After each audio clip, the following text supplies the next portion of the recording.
Welcome, my friends. Tonight, you and I will journey into a world both strange and familiar, where laughter is both a shield and a weapon, and where the line between joy and danger is thinner than a joke's punchline. But before we dive into the curious life of one of history's most misunderstood figures, the medieval court jester, I want you to take a moment and share something special with me. Where are you watching from? What's the time on your clock right now? Drop it all in the comments because I love seeing how far and wide our stories reach. And if you haven't already, please hit subscribe and ring that bell so you won't miss any of our future adventures. Tonight, we start with a man who was both adored and feared, whose job was to make kings smile and sometimes survive. Imagine being chosen not for your birthright or your wealth, but because you have a twitch in your walk or a sharp tongue. Or maybe because you look a little different or think a little differently than everyone else. You stumble into court one day and someone's eyes lock on you and they say, "That's the one. Bring him here." It doesn't matter if you dreamed of glory or peaceful days ahead, your fate is now sealed. Welcome to the life of a medieval court jester. Now you might think being a jester was all fun and games. After all, they wore colorful hats with bells, performed tricks, and got to be the center of attention, right? But it was far more complicated than that. Beyond the laughter and applause was a tightrope walk between survival and execution, between freedom and total captivity. You see, court jesters didn't choose their role. Many were picked for their oddities, a limp, a twisted smile, a voice that never quite settled. Some were bought and sold like prized animals, gifts from one lord to another, carried by the wind like jokes themselves. Perhaps you were a peasant who made one nobleman laugh at a feast, probably by accident. Maybe you slipped in the mud while carrying wine, or mimicked a rival baron just loudly enough to be overheard. The next morning, instead of returning to your humble cottage, you found yourself in the castle being handed a hat with bells and a job description that could be summed up in 2 words: be entertaining. Forever. Or maybe you were purchased. Yes, that's right, bought like livestock. Lords sometimes collected jesters the way others collected exotic birds or ornate goblets. If you were particularly witty or unusual looking, you might find yourself gifted from one court to another like a party favor wrapped in sarcasm and tied with ribbons of wit. The harsh truth was that you didn't apply to become a jester. You got chosen the way a chicken gets chosen for Sunday dinner, suddenly and without any consultation on your part. And from that moment forward, your life belonged not to you, but to the whims of those who owned you. Your personality, your quirks, your very essence became conscripted into service. You were no longer just a person with a sense of humor. You were the designated laugh dispenser, summoned during tense political meetings, dragged out at feasts, and paraded like a performing mascot whenever foreign diplomats came calling. There was no saying "not today" or "I'm not in the mood." In the medieval world, a person without a job, land, or clear purpose was essentially asking to be arrested for the crime of existing. So yes, in theory, you were an entertainer, but in reality, you were a high-pressure, low-pay, full-time joke machine kept on retainer by people who could have you flogged for poor timing. This wasn't voluntary service, this was survival disguised as comedy.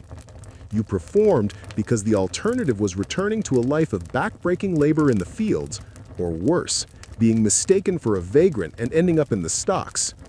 The jester's bells weren't just decorative, they were chains that jingled. But here's where the story gets truly fascinating.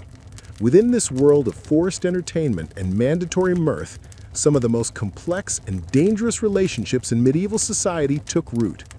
Because while a jester might have been chosen for his strangeness, kept for his humor, and treasured for his ability to lighten dark moods, he became something else entirely. He became a witness, a keeper of secrets, a walking, talking repository of everything that happened in the halls of power. And in a world where information was currency and secrets were weapons, that made the humble fool one of the most valuable and vulnerable people in the entire kingdom. Think about it. Who else could move freely through every room, listen to every conversation, and remember every confession without being seen as a threat? Who else could observe the private moments of kings and queens, princes and bishops, merchants and generals, all while wearing a costume that proclaimed him harmless? The medieval court jester may have started as entertainment, but he evolved into something far more complex and far more dangerous. As we'll discover together tonight, laughter was just the beginning of his story. In the medieval court, you weren't just a jester during working hours. You were a jester every moment of every day, from the time you opened your eyes until you finally closed them in restless sleep. There was no off-duty, no backstage area, no moment when you could drop the act and simply be yourself. Picture this. You wake up in your small chamber, if you're lucky enough to have one, somewhere near the kitchens or tucked away in what used to be a storage closet. Before your feet even touch the cold stone floor, you're already expected to be on. The servants who bring your meager breakfast expect a quip. The guards who nod at you in the hallways expect a silly gesture. The nobles who pass you on their way to morning prayers expect entertainment, even if it's just the sound of your bells announcing your presence. You exist in a permanent state of performance anxiety, because everyone who sees you expects something. A joke, a tumble, a clever observation at someone else's expense. You are, in essence, the world's most exhausted novelty act, forever balanced on the edge of being called boring or irrelevant. Walking through the Great Hall means strutting with exaggerated movements. Passing the Queen's table at supper requires a wink or an ironic bow. Sitting quietly in a corner for even 5 minutes triggers whispers. Why isn't the fool being foolish? Is something wrong with him? And heaven help you if you showed a genuine human emotion. Sadness made people uncomfortable, not because they cared about your well-being, but because it disrupted their entertainment. Anger was seen as dangerous insubordination. Even simple fatigue or quiet reflection raised suspicions. Were you plotting something? Had you grown too serious? Were you forgetting your place? If you weren't grinning like an idiot while performing some absurd physical comedy, people assumed you were either sick or planning treason. The expectation wasn't just that you be funny, it was that you be incapable of being anything else. You slept in the palace, yes, but not like a prince or even like a regular courtier. Your quarters were cramped and cold, positioned just close enough to the centers of power that you could hear all the laughter and music from feasts and celebrations, but never close enough to be truly included in any of it. You ate what was left over after everyone else had finished. You wore whatever costume was provided, usually made from the cheapest, scratchiest materials available. The worse it looked and felt, the better it served its purpose of reminding everyone that you were beneath them, no matter how cleverly you spoke or how skillfully you performed. And when someone important was having a bad day, when a nobleman's hunting expedition failed, when the wine stores ran low, when the king's favorite dog developed a worrying cough, guess who got summoned at midnight with instructions to do something amusing? You. Always you. There was no union representing jesters, no contract outlining reasonable working hours, no HR department to file complaints with. Medieval courts operated on the principle that those in power deserved to be entertained, and those whose job it was to entertain had better deliver, regardless of the circumstances. The line between your authentic self and your performed persona became so blurred that after years of constant acting, many jesters forgot who they had been before they put on the bells and bright colors. Your personality became indistinguishable from your profession. Think about the psychological toll of this existence. You're surrounded by people every day, but you're profoundly isolated. Everyone knows you, but nobody really knows you. You're invited into every room, but welcomed into none. You're expected to be witty about others' problems, while your own concerns are dismissed as irrelevant. Your value as a human being was measured entirely by your ability to generate chuckles and guffaws from people who saw you as a talking, dancing piece of furniture. If you failed to amuse, you weren't just having an off day, you were failing at your entire reason for existence. And yet, within this suffocating world of mandatory merriment, something interesting happened. The constant observation, the need to read every room and gauge every mood, the requirement to find humor in even the darkest situations, all of this trained jesters to become incredibly perceptive judges of human nature. They learned to read faces like books, to detect lies before they were fully told, to sense tension before it erupted into conflict. They became, almost by accident, some of the most psychologically astute people in their kingdoms. But that insight came at a cost. When you spend your entire life watching others, cataloging their weaknesses, and exploiting their vulnerabilities for laughs, you develop a very cynical view of humanity. And when everyone around you sees you as a source of entertainment rather than a person, you start to question your own worth.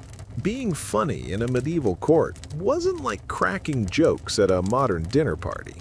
Every word that came out of your mouth was a potential death sentence, carefully weighed against the current political climate, the king's mood, and the ever-shifting alliances that determined who was in favor and who was marked for destruction.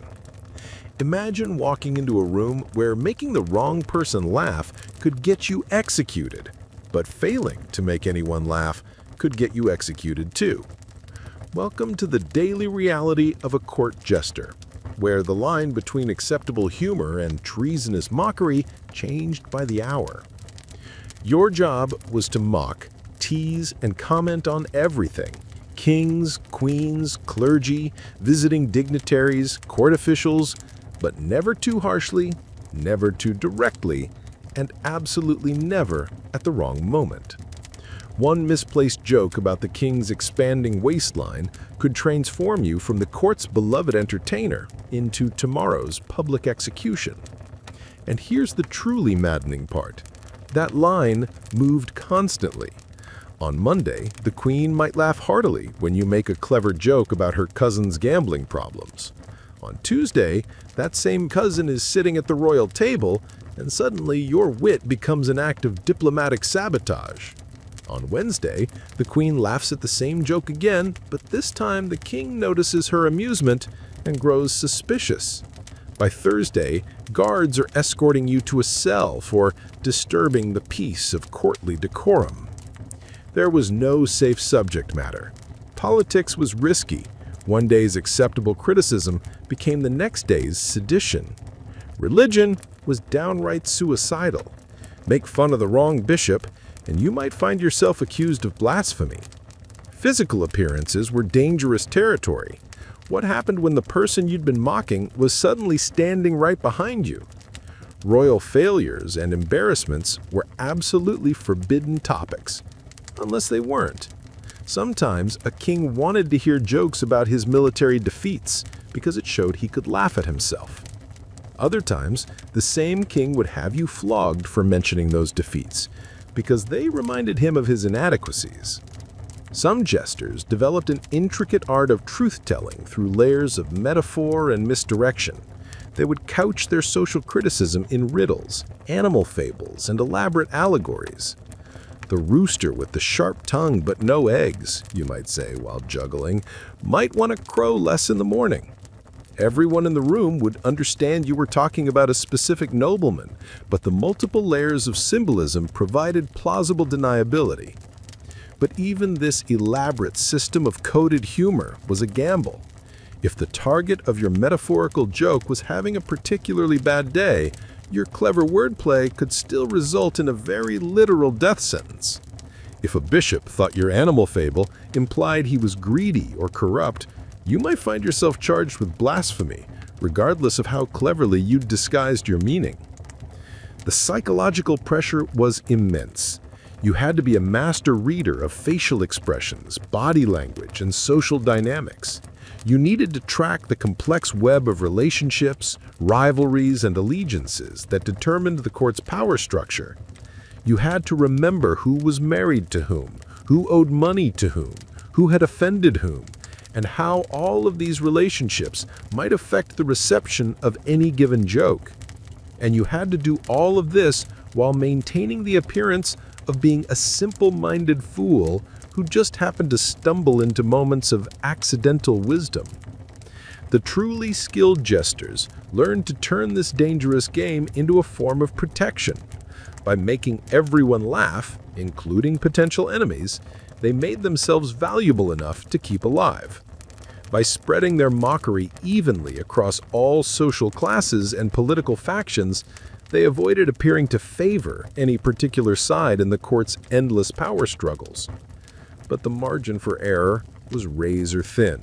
One poorly timed joke, one moment of genuine anger breaking through the performance, one instance of forgetting your place in the social hierarchy, and you could go from beloved entertainer to condemned criminal in the space of a heartbeat. And perhaps most cruelly, the same people who roared with laughter at your jokes one day would happily watch your execution the next if the political winds shifted. Court loyalties were fickle, and jesters learned not to trust the applause. Today's audience could become tomorrow's executioners without a moment's hesitation. The pressure to be constantly, brilliantly, safely funny created a unique form of psychological torture. You were expected to be creative and spontaneous while operating under the most restrictive and dangerous conditions imaginable. You had to appear carefree and foolish while actually being hyper-vigilant and calculating. Success in this environment required not just humor, but a sophisticated understanding of psychology, politics, and human nature. The greatest jesters were those who could make people laugh while keeping themselves alive, a combination that demanded both artistic genius and survival instinct. And all of this performed while wearing a ridiculous costume designed to ensure that no one would ever take you seriously as a threat, even as you wielded one of the most dangerous weapons in the medieval arsenal, the power to make people laugh at themselves. Before you even opened your mouth to speak, your appearance told everyone in the room exactly what you were: a living, breathing punchline. The medieval jester's costume wasn't fashion. It was a carefully designed system of public humiliation wrapped in bright colors and topped with jingling bells. Let's start with that famous hat, the coxcomb. This wasn't a charming piece of headwear. It was a multicolored, floppy-horned monstrosity that looked like a rooster's crest had mated with a carnival tent. The horn-like protrusions, often in garish combinations of red, yellow, and green, made you instantly recognizable from across any great hall. But the most degrading part wasn't the colors or the shape, it was the bells. Those little silver or tin bells weren't attached to help with your performance or to make you more entertaining. They were there to announce your presence like a walking wind chime of diminished dignity.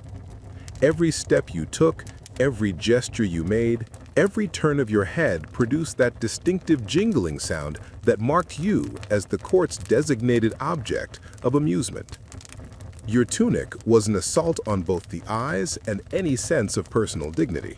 Imagine a checkerboard designed by someone who actively hated the concept of color coordination. Bright yellow squares next to deep blue ones, brilliant red patches sewn beside forest green sections.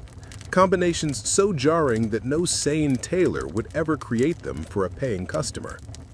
These weren't random color choices. They were deliberately selected to make you look ridiculous. The patchwork design served multiple purposes. It made you highly visible in any crowd, it marked you as someone who couldn't afford proper clothing, and it created a visual cacophony that was impossible to ignore or take seriously. Your shoes were perhaps the cruelest element of the entire outfit. Curved toe slippers, also equipped with bells, that made normal walking nearly impossible. The exaggerated points and awkward shape guaranteed that you would move in an odd, shuffling manner that looked inherently comical. Try running in an emergency while wearing shoes designed to make you look foolish. It couldn't be done. These impractical shoes served another purpose. They made escape difficult. If you ever decided to flee the court life, those ridiculous slippers would mark you as a runaway jester from miles away. They were shackles disguised as footwear. Even your belt was a joke, often oversized, awkwardly knotted, or designed in ways that prevented practical use. Need to carry a knife for eating? Too bad. Want to attach a small pouch for personal belongings? Not happening. The belt's sole purpose was to contribute to your overall appearance of incompetence and unsuitability for any serious task.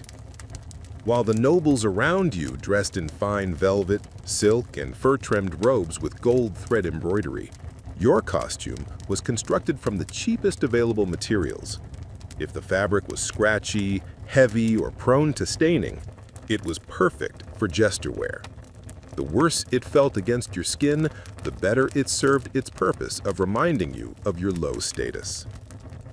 The psychological impact of wearing this outfit day after day cannot be understated. You woke up each morning and put on clothes specifically designed to make you look ridiculous. There was no variation, no option to dress normally, no formal jester wear for special occasions. You were visually ridiculous 24 hours a day, 7 days a week. Imagine the impact on your self-image. Even when you had something serious to say, even when you were offering genuine wisdom or important information, your appearance undercut every word. People couldn't separate the message from the messenger because the messenger looked like a walking carnival attraction. And the nobles didn't offer compliments on your costume. They didn't say, "nice hat" or "interesting color combination." They made jokes about your appearance, tugged at your sleeves to hear the bells jingle, or commented on how well you matched their expectations of what a fool should look like. The costume also served as a form of armor, not physical protection, but social camouflage. Because you looked so harmless and ridiculous, people were more likely to speak freely around you. Your appearance made you seem like a safe repository for secrets and conspiracies. After all, who would take seriously anything reported by a man dressed like a walking joke? But this same protective camouflage became a prison. You might possess sharp intelligence, deep wisdom, or valuable insights, but your costume ensured that these qualities would always be filtered through the assumption that you were fundamentally unserious.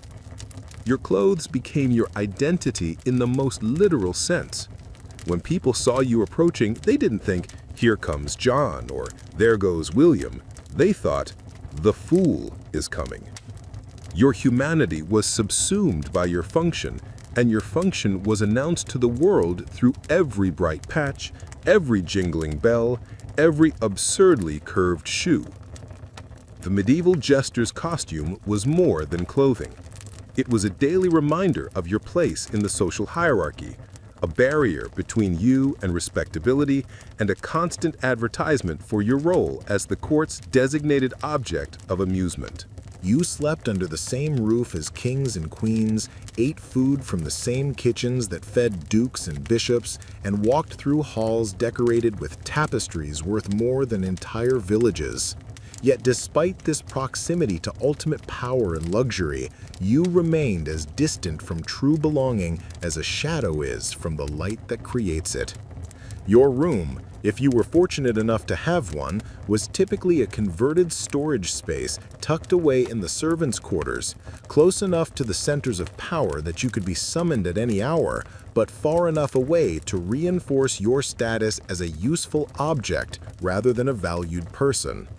These spaces were cramped, cold, and often windowless, furnished with whatever cast-off furniture was no longer needed elsewhere in the palace. The location was no accident. You needed to be accessible but invisible, available but not intrusive. Your quarters were positioned so you could hear the sounds of celebration and important conversations, but you were never truly included in either. You might catch fragments of laughter drifting from the great hall during feasts, musical performances echoing through the corridors during celebrations, but you experienced these events as an outsider even when you were the main entertainment. At meal times, the hierarchy became painfully clear. You didn't sit with the nobles at their high table. You didn't even sit with the regular courtiers at their designated tables. You stood near the important tables, close enough to overhear conversations and be called upon for entertainment, but never close enough to be treated as an equal participant in the meal. When you were permitted to eat, it was always after everyone else had finished. You received whatever food remained, scraps, leftovers, the less desirable portions that the kitchen staff hadn't served to more important people. This wasn't just about sustenance, it was a daily reminder of your place in the social order. Yet this marginalized position created an unexpected advantage: invisibility. Because you were seen as harmless and inconsequential, people spoke freely around you. Nobles discussed their affairs, their political schemes, their financial problems, and their personal vendettas as if you weren't there. Servants gossiped about their masters, sharing information they would never dare discuss in front of anyone they considered important. You became a living repository of secrets, a walking encyclopedia of scandal, conspiracy, and confidential information. You knew who was sleeping with whom, who owed money to whom, who was planning to betray whom, and which seemingly loyal courtiers were secretly corresponding with the kingdom's enemies. This knowledge was both a form of power and a deadly burden. Kings and other rulers quickly learned to value jesters not just for their entertainment, but for their intelligence-gathering capabilities. You might be summoned to private meetings where you were expected to report what you had overheard, what you had observed, and what you suspected about the loyalty and activities of various court members. These private consultations were dangerous territory. The king wanted information, but he didn't want information that implicated him or made him look foolish. You had to learn to report selectively, sharing intelligence that served your monarch's interests while carefully avoiding details that might anger him or damage your own position.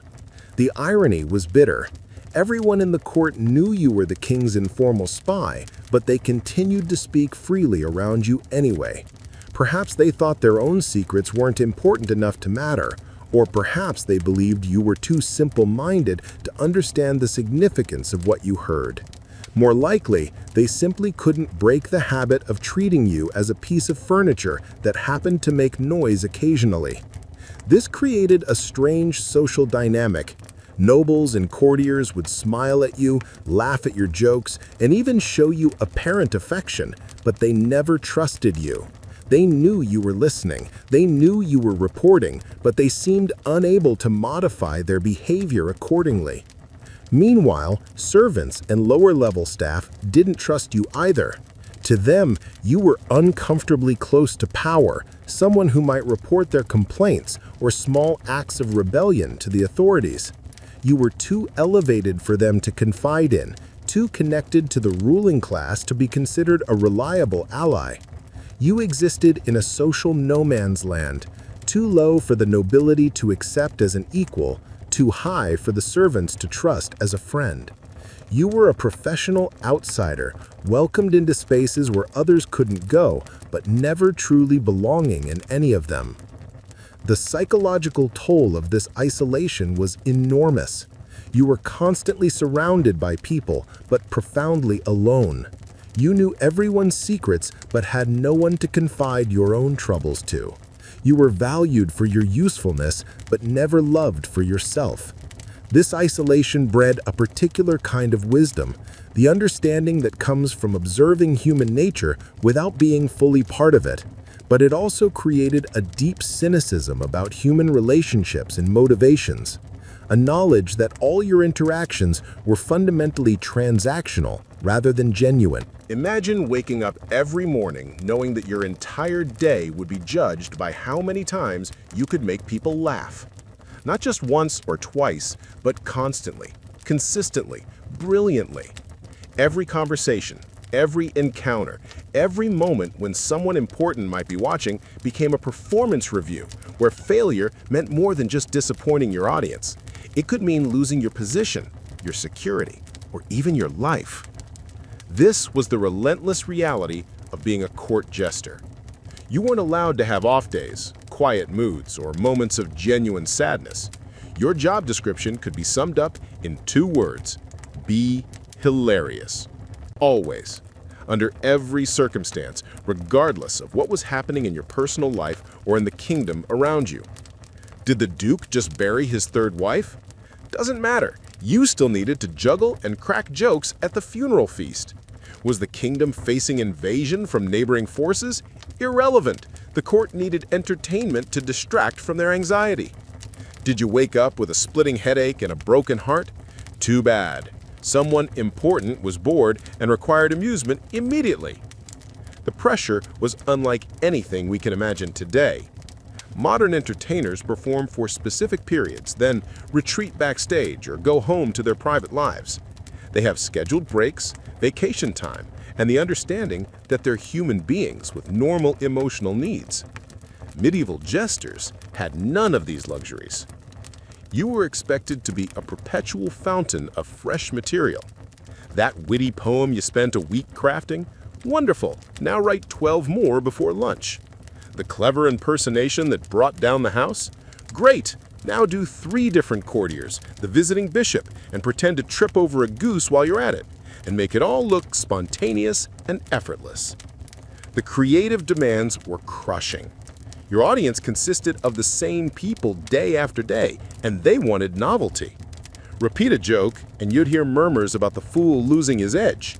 Rely too heavily on physical comedy, and whispers would start about your lack of verbal wit. Focus too much on wordplay, and complaints would arise about your becoming too cerebral for proper entertainment. You had to be simultaneously a stand-up comedian, a physical performer, a musician, a storyteller, a mimic, and a political satirist. Each role required different skills, and you were expected to excel at all of them while switching seamlessly between them based on the mood of your audience and the requirements of each situation. The psychological toll was enormous. You couldn't express genuine emotions because they interfered with your primary function. Sadness was seen as selfishness. How dare you bring down the mood when your job was to lift spirits? Anger was viewed as insubordination. You existed to absorb hostility and transform it into laughter, not to add to the court's tensions. Even simple fatigue was treated as laziness or a sign that you were losing your effectiveness.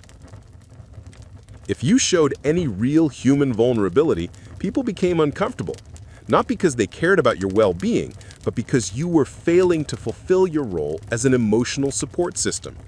You were supposed to be a magical creature who existed solely to generate happiness for others, with no needs or feelings of your own.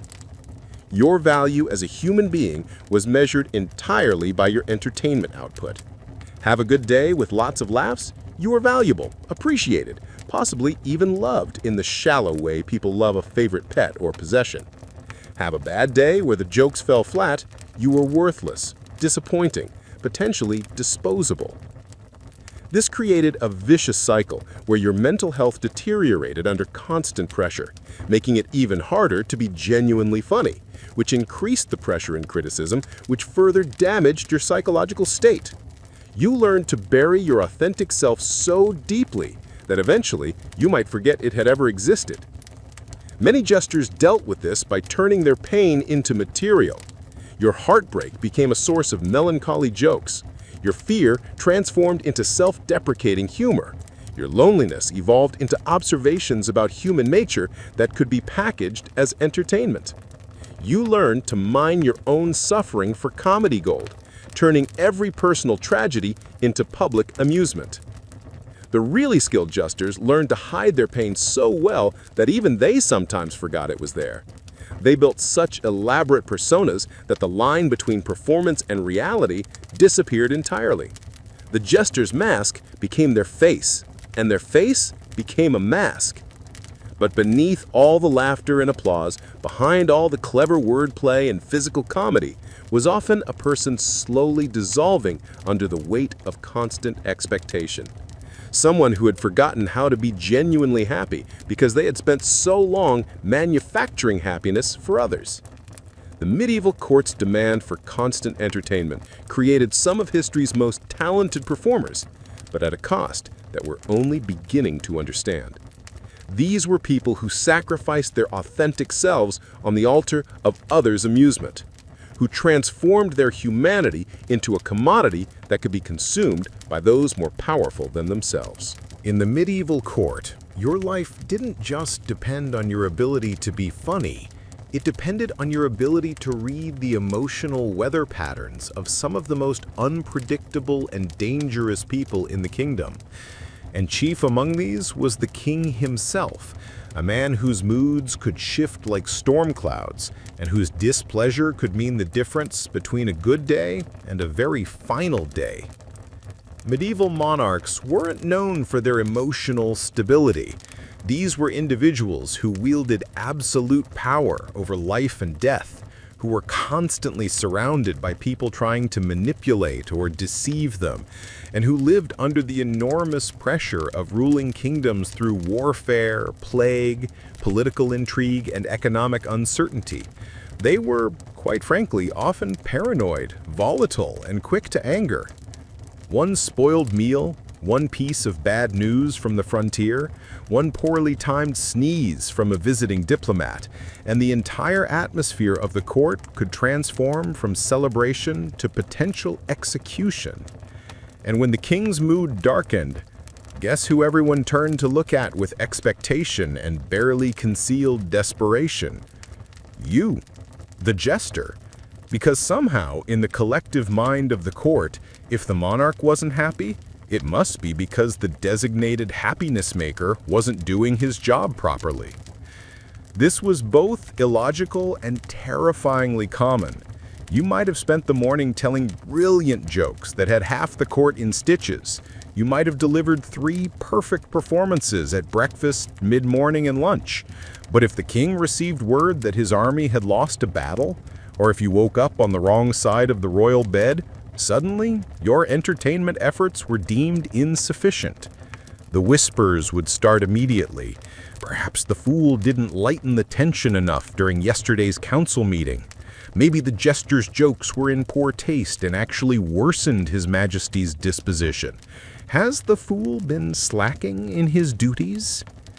You became the court's emotional barometer and its primary scapegoat simultaneously. When things were going well, the credit rarely came your way. The king was happy because his policies were successful, his wine was good, or his favorite hunting dog had caught a particularly impressive rabbit. But when things went badly, you were often the first person blamed for failing to maintain the royal mood. The pressure was incredible.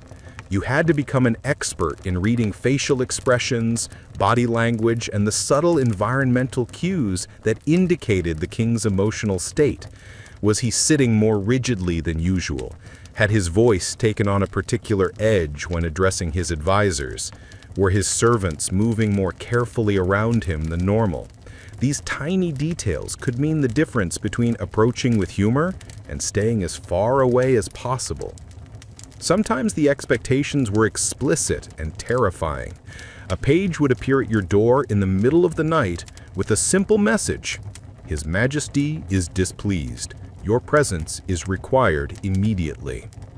You would arrive to find the king in a black mood, perhaps after receiving bad news or having an argument with the queen, and he would fix you with a stare that clearly communicated, entertain me, make me laugh, fix this, or suffer the consequences. The challenge was that depression, anxiety, and anger aren't easily cured by comedy. A genuinely distressed monarch might be impossible to amuse, irrespective of how brilliant your material or how skilled your delivery. But that didn't excuse you from trying, and it certainly didn't protect you from blame if you failed. Some jesters developed elaborate strategies for managing these situations.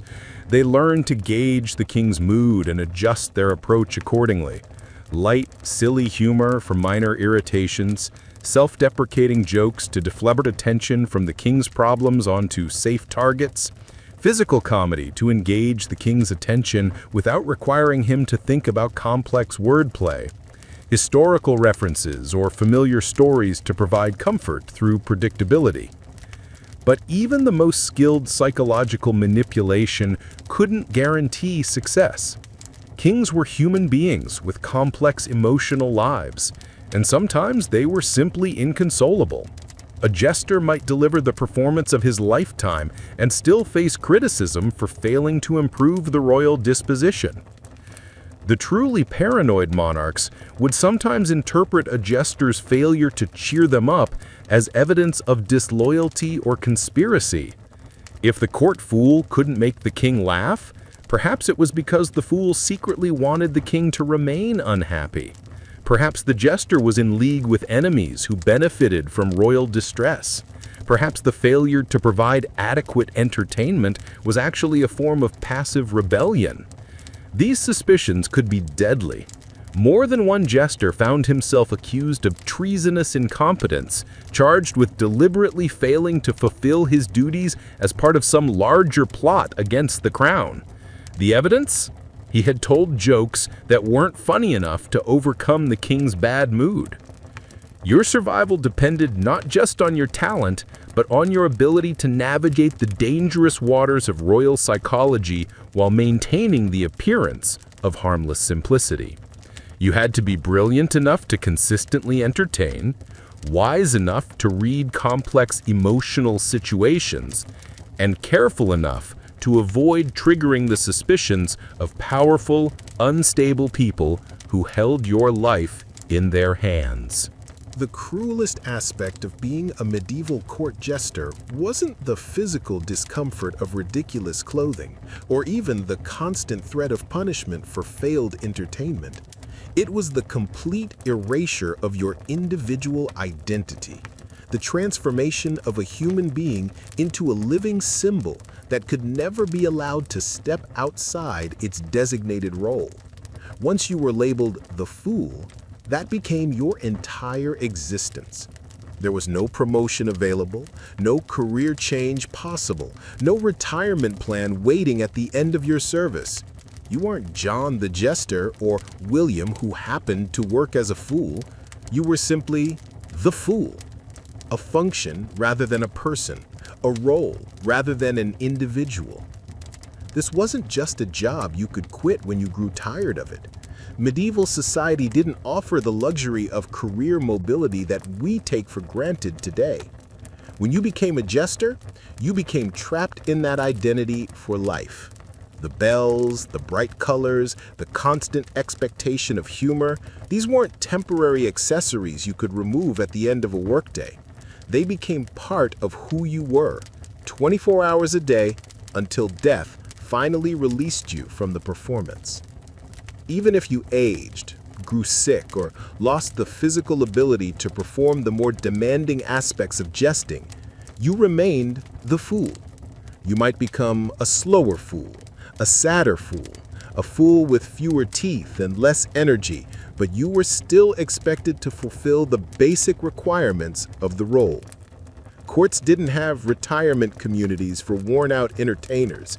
They only had the expectation that you would continue performing until you no longer could, and then you would be quietly forgotten. The psychological impact of this permanent identity was devastating. Imagine never being allowed to have a serious conversation about anything that mattered to you. Imagine being unable to express genuine opinions about politics, religion, or philosophy without having those thoughts automatically dismissed as foolishness. Imagine knowing that no matter how intelligent your observations or how valuable your insights, they would always be filtered through the assumption that you were fundamentally unserious. You might possess remarkable wisdom gained from years of observing human nature at its most raw and unguarded. You might have developed sophisticated understanding of politics, economics, or diplomacy through your unique position as a witness to power. You might even be more educated than many of the nobles you entertained, having learned multiple languages, studied literature, and mastered complex performance skills. But none of that mattered. When you spoke, people heard bells jingling. When you offered observations, they were received as attempts at humor rather than genuine insights. When you tried to engage in serious discussion, you were told to stop being so somber and return to your proper function as entertainment. The most tragic jesters were those who had been intelligent, thoughtful individuals before their conscription into comedy. They retained their capacity for deep thinking and meaningful analysis, but they were forbidden from expressing these qualities in any context that might be taken seriously. Their minds became prisons filled with thoughts and ideas that could never be shared except in the disguised form of jokes and riddles. Some jesters tried to escape this trap by running away. But where could they go? They had no other marketable skills, no connections outside the court system, and no experience living as independent individuals. A man dressed in colorful patches and curved shoes, babbling about dukes and political intrigue, would be quickly identified as either a madman or an escaped fool. Either way, his prospects for survival outside the castle walls were dim.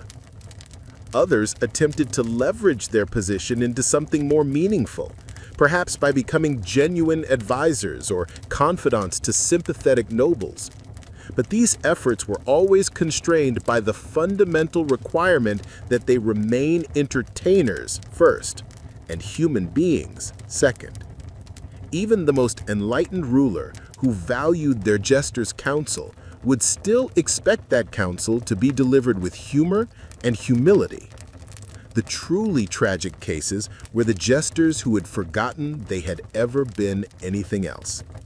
After years or decades of constant performance, some lost touch with their authentic selves entirely. They became so identified with their roles that they could no longer imagine existing without the bells and bright colors. These men had achieved a kind of perfect imprisonment. They no longer even desired freedom because they had forgotten what freedom might feel like. And yet, paradoxically, this complete surrender of individual identity sometimes granted a strange form of power. When you had nothing left to lose because you had already lost everything, including yourself, you could speak truths that others couldn't risk voicing. When you had no dignity left to preserve, you could expose the follies and hypocrisies of those who still clung to their reputations. The jester's prison of perpetual performance was both a tragedy and, occasionally, a form of liberation. Stripped of the normal human desires for respect, advancement, and social acceptance, some jesters found they could wield truth as a weapon in ways that more conventionally positioned people never could. But it was a terrible price to pay for such power. Here we encounter one of history's most fascinating paradoxes. In a world where speaking truth to power could cost you your head, the court jester, society's designated fool, was often the only person allowed to tell the truth. But this privilege came wrapped in layers of complexity and danger that made every honest word a potential death sentence. In medieval courts, virtually everyone else spoke in elaborate codes. Diplomats perfected the art of saying nothing while appearing to say everything. Courtiers learned to flatter and deflect, always careful never to challenge authority directly. Servants developed the skill of invisible honesty, performing their duties without expressing opinions about their masters. Even bishops and other religious leaders often found it safer to focus on theological abstractions rather than commenting directly on royal behavior. But you, the Jester, existed in a strange space outside these normal rules of discourse. Your very foolishness became a form of diplomatic immunity, because no one expected you to understand the full implications of what you were saying. You could sometimes voice observations that would be treasonous coming from anyone else. This wasn't accidental. Medieval rulers weren't stupid. They understood the value of having at least one person around who might tell them uncomfortable truths. They knew that everyone else had motivations for deception, personal advancement, fear, financial gain, political allegiance, but the Jester, precisely because he was seen as simple and harmless, might actually report what he observed without the filters of ambition or self-preservation. So you could mock a policy the king refused to reconsider, suggesting through humor that perhaps his approach might benefit from adjustment. You could create comedic impressions of corrupt officials, highlighting their embezzlement or incompetence in ways that formal accusations never could. You could point out the obvious hypocrisy of a noble who preached piety while engaging in decidedly impious behavior.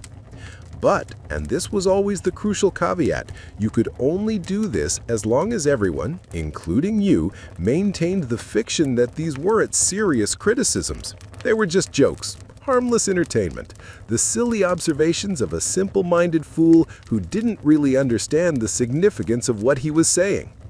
The moment anyone acknowledged that your jokes contained genuine political commentary, the protection vanished. If the king began treating your humorous observations as actual policy advice, other courtiers would immediately recognize the threat you posed to their own influence. If visiting dignitaries started taking your comedic impressions as serious character assessments, you became a diplomatic liability. If the common people began interpreting your performances as political criticism, you transformed from harmless entertainment into dangerous sedition.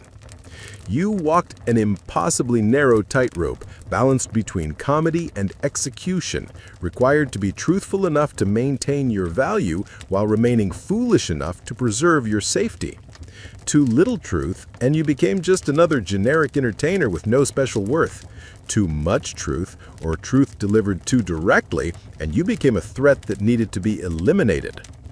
The most skilled jesters developed an elaborate art of truth-telling through symbolism, metaphor, and misdirection.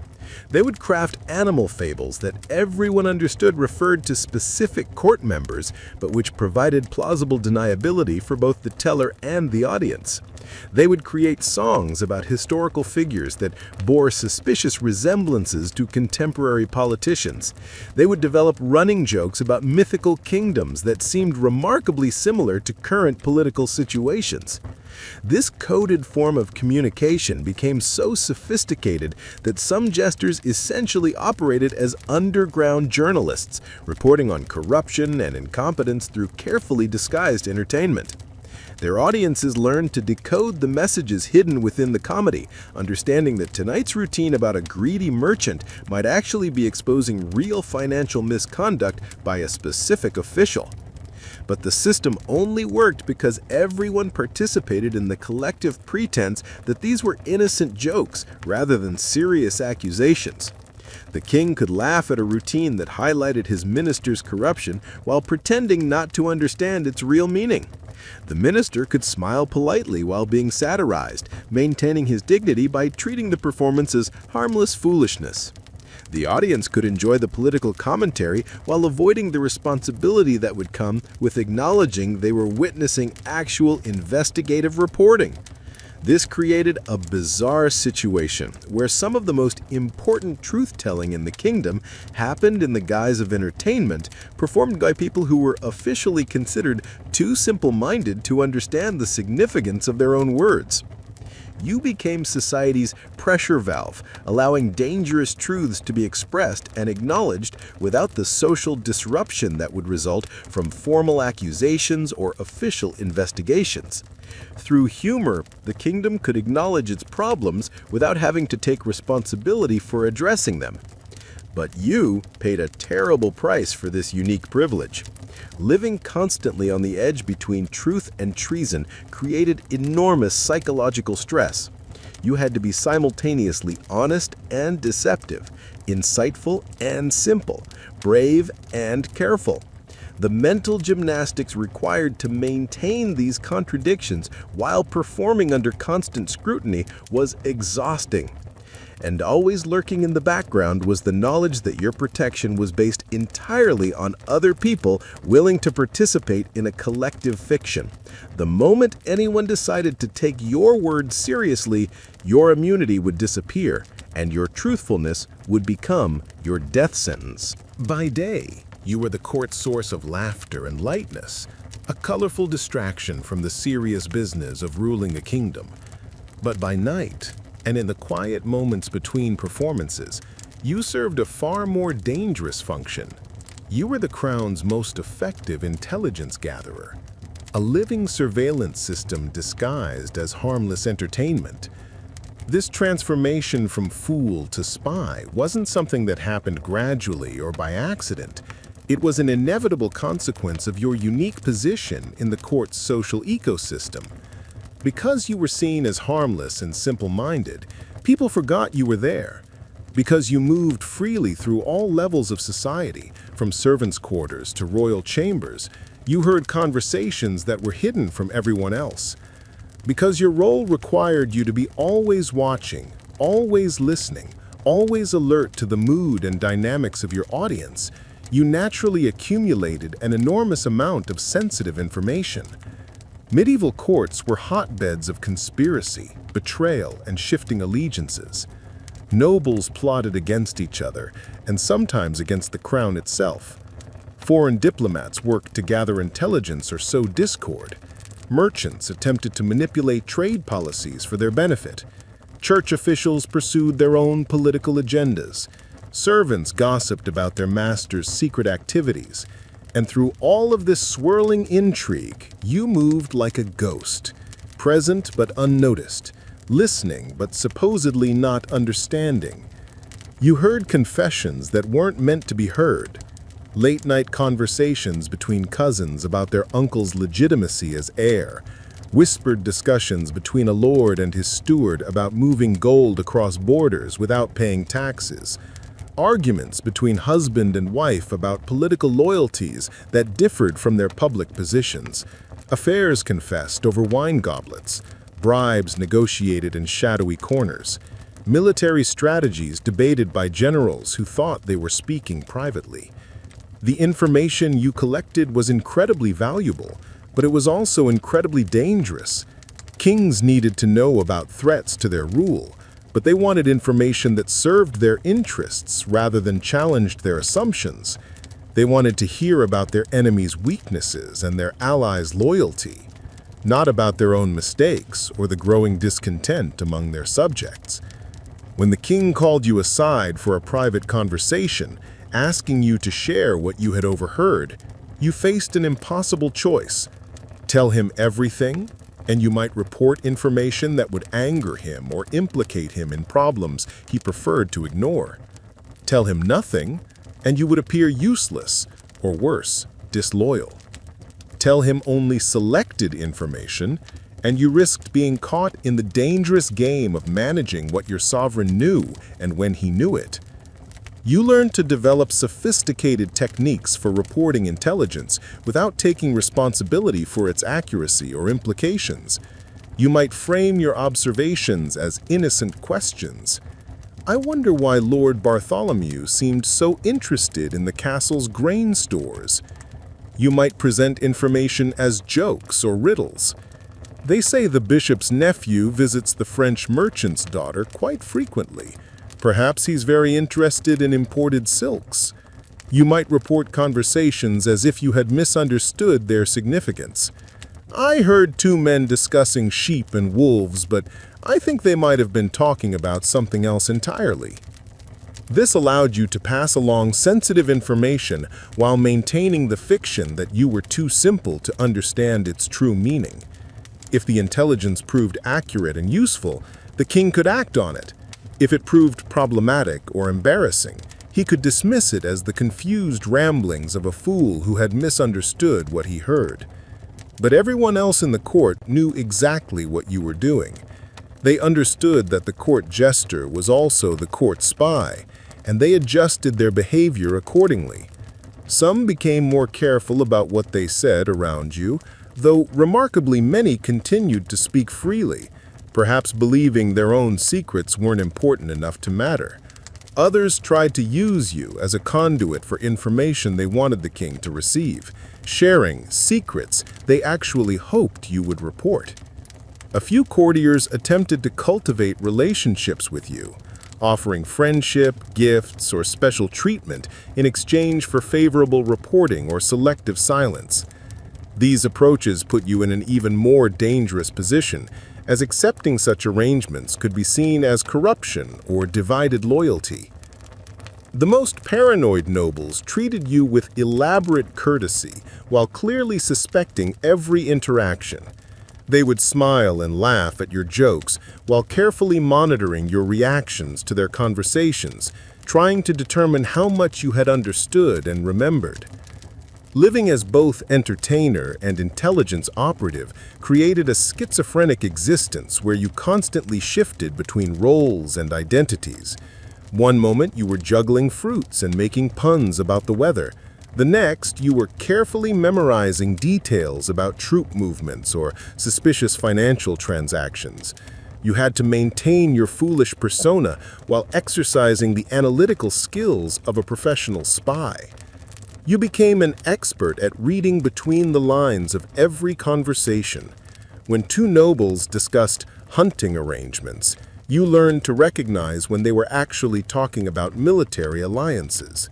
When merchants spoke of grain shipments, you understood they might be planning to move gold across borders without paying taxes.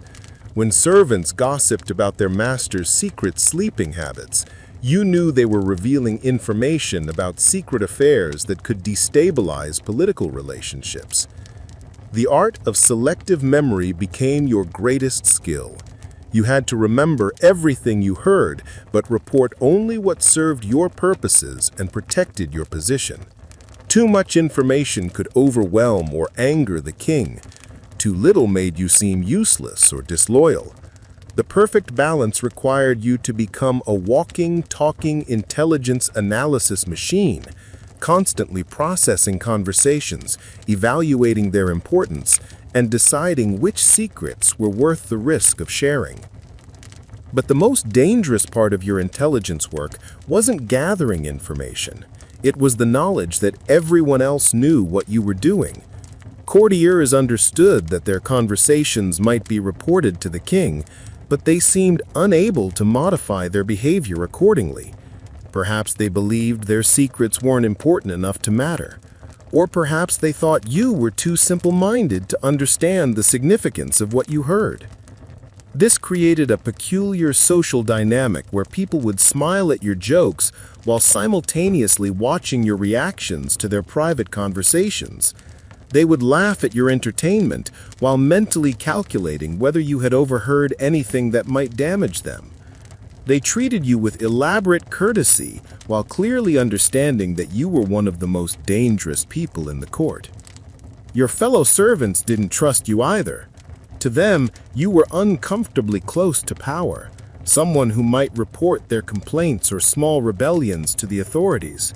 You were too elevated for them to confide in, too connected to the ruling class to be considered a reliable ally. Living as both entertainer and spy created a kind of schizophrenic existence where you constantly shifted between roles and identities. One moment you were juggling fruits and making puns about the weather. The next, you were carefully memorizing details about troop movements or suspicious financial transactions. You had to maintain your foolish persona while exercising the analytical skills of a professional spy. The constant vigilance was exhausting. You couldn't relax, you couldn't trust anyone, you couldn't form genuine relationships. Every friendship was potentially compromised by your role as informant. Every conversation carried the possibility of discovering something that would put you in danger or force you to betray someone's confidence. But this same isolation that made your life so difficult was also what made you so valuable to the crown. Because you belonged nowhere, You could move everywhere. Because no one trusted you completely, everyone spoke freely around you. Because you were seen as harmless, you had access to information that more obviously dangerous people could never obtain. Perhaps the cruelest aspect of being a medieval court jester was the complete suppression of your authentic emotional life. While everyone around you was allowed the full range of human feelings, joy, sorrow, anger, fear, love, disappointment, you were required to maintain a constant state of artificial cheerfulness regardless of your actual inner experience. Your personal tragedies became performance opportunities. Did your beloved dog die? The queen still expected you to crack jokes about her cousin's ridiculous hairpiece. Were you running a fever and feeling weak? Too bad. The duke had a disappointing hunting expedition and needed entertainment to lift his spirits. Had your heart been broken by unrequited love? Keep dancing, fool, because this is a wedding celebration, and your genuine sadness would ruin the atmosphere. You were not allowed to have emotions unless they were amusing ones. Sadness was treated as selfishness. How dare you bring down the mood when your entire purpose was to elevate everyone else's spirits? Anger was viewed as dangerous insubordination. You existed to absorb hostility and transform it into laughter, not to contribute additional tension to court dynamics. Even simple exhaustion was interpreted as laziness or declining effectiveness. If you showed any real vulnerability, people became uncomfortable. Not because they cared about your well-being, but because you were failing to fulfill your designated function as an emotional support system for the powerful. You were supposed to be a magical creature who existed solely to generate happiness for others, with no needs, desires, or feelings of your own. This created a vicious psychological cycle. The constant pressure to be entertaining damaged your mental health, making it even harder to be genuinely funny, which increased criticism and pressure, which further deteriorated your emotional state. You learned to bury your authentic self so deeply that sometimes you forgot it had ever existed. The most skilled jesters developed elaborate techniques for turning their pain into performance material.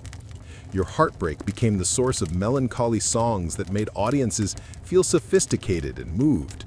Your fear transformed into self-deprecating humor that allowed others to feel superior and secure. Your loneliness evolved into observational comedy about human nature that could be packaged as entertainment rather than genuine insight. You learned to mine your own suffering for comedy gold, turning every personal tragedy into public amusement. The death of a family member became material for jokes about mortality. Financial difficulties became comedy routines about the struggles of ordinary people. Physical illness became slapstick opportunities for falling down and looking ridiculous. But this constant emotional performance took a devastating toll on your psychological health. You built such elaborate defense mechanisms that eventually you lost touch with your genuine feelings entirely. The jester's mask became permanently fused to your face, and your face became indistinguishable from the mask. When nobles occasionally noticed that you seemed sad or distant, they didn't ask what was wrong or offer comfort. Instead, they complained about your inadequate performance. Why aren't you being funny today? Or worse, they would suggest replacing you. Maybe this fool has finally lost his effectiveness. Shall we find a new one? This taught you that expressing authentic emotion was not just discouraged, it was actively dangerous to your survival. Any sign that you were a real human being with genuine feelings threatened your position and potentially your life. You learned to laugh louder and more often than anyone else, creating a barrier of artificial joy that prevented anyone from seeing the person underneath. Some jesters became so skilled at this emotional camouflage that they fooled even themselves. They created such convincing personas that they forgot they were performing. The line between their authentic self and their professional character disappeared entirely, leaving them unsure whether they had ever been real people or if they had always been just collections of jokes and entertaining gestures. The psychological damage was often permanent. Even jesters who eventually escaped court life or retired from active performance often found themselves unable to express genuine emotions or form meaningful relationships. They had spent so many years suppressing their authentic selves that they no longer knew how to be real with other people. This emotional imprisonment was perhaps the most tragic aspect of the jester's existence. Physical hardships could be endured, social isolation could be managed, even political dangers could be navigated with skill and luck. But the systematic destruction of your emotional life was a form of slow murder that killed the person you had been while leaving the entertainer alive to continue performing. Yet, within this emotional prison, some jesters found a strange form of freedom. When you had already sacrificed everything authentic about yourself, you could sometimes speak truths that others couldn't risk voicing.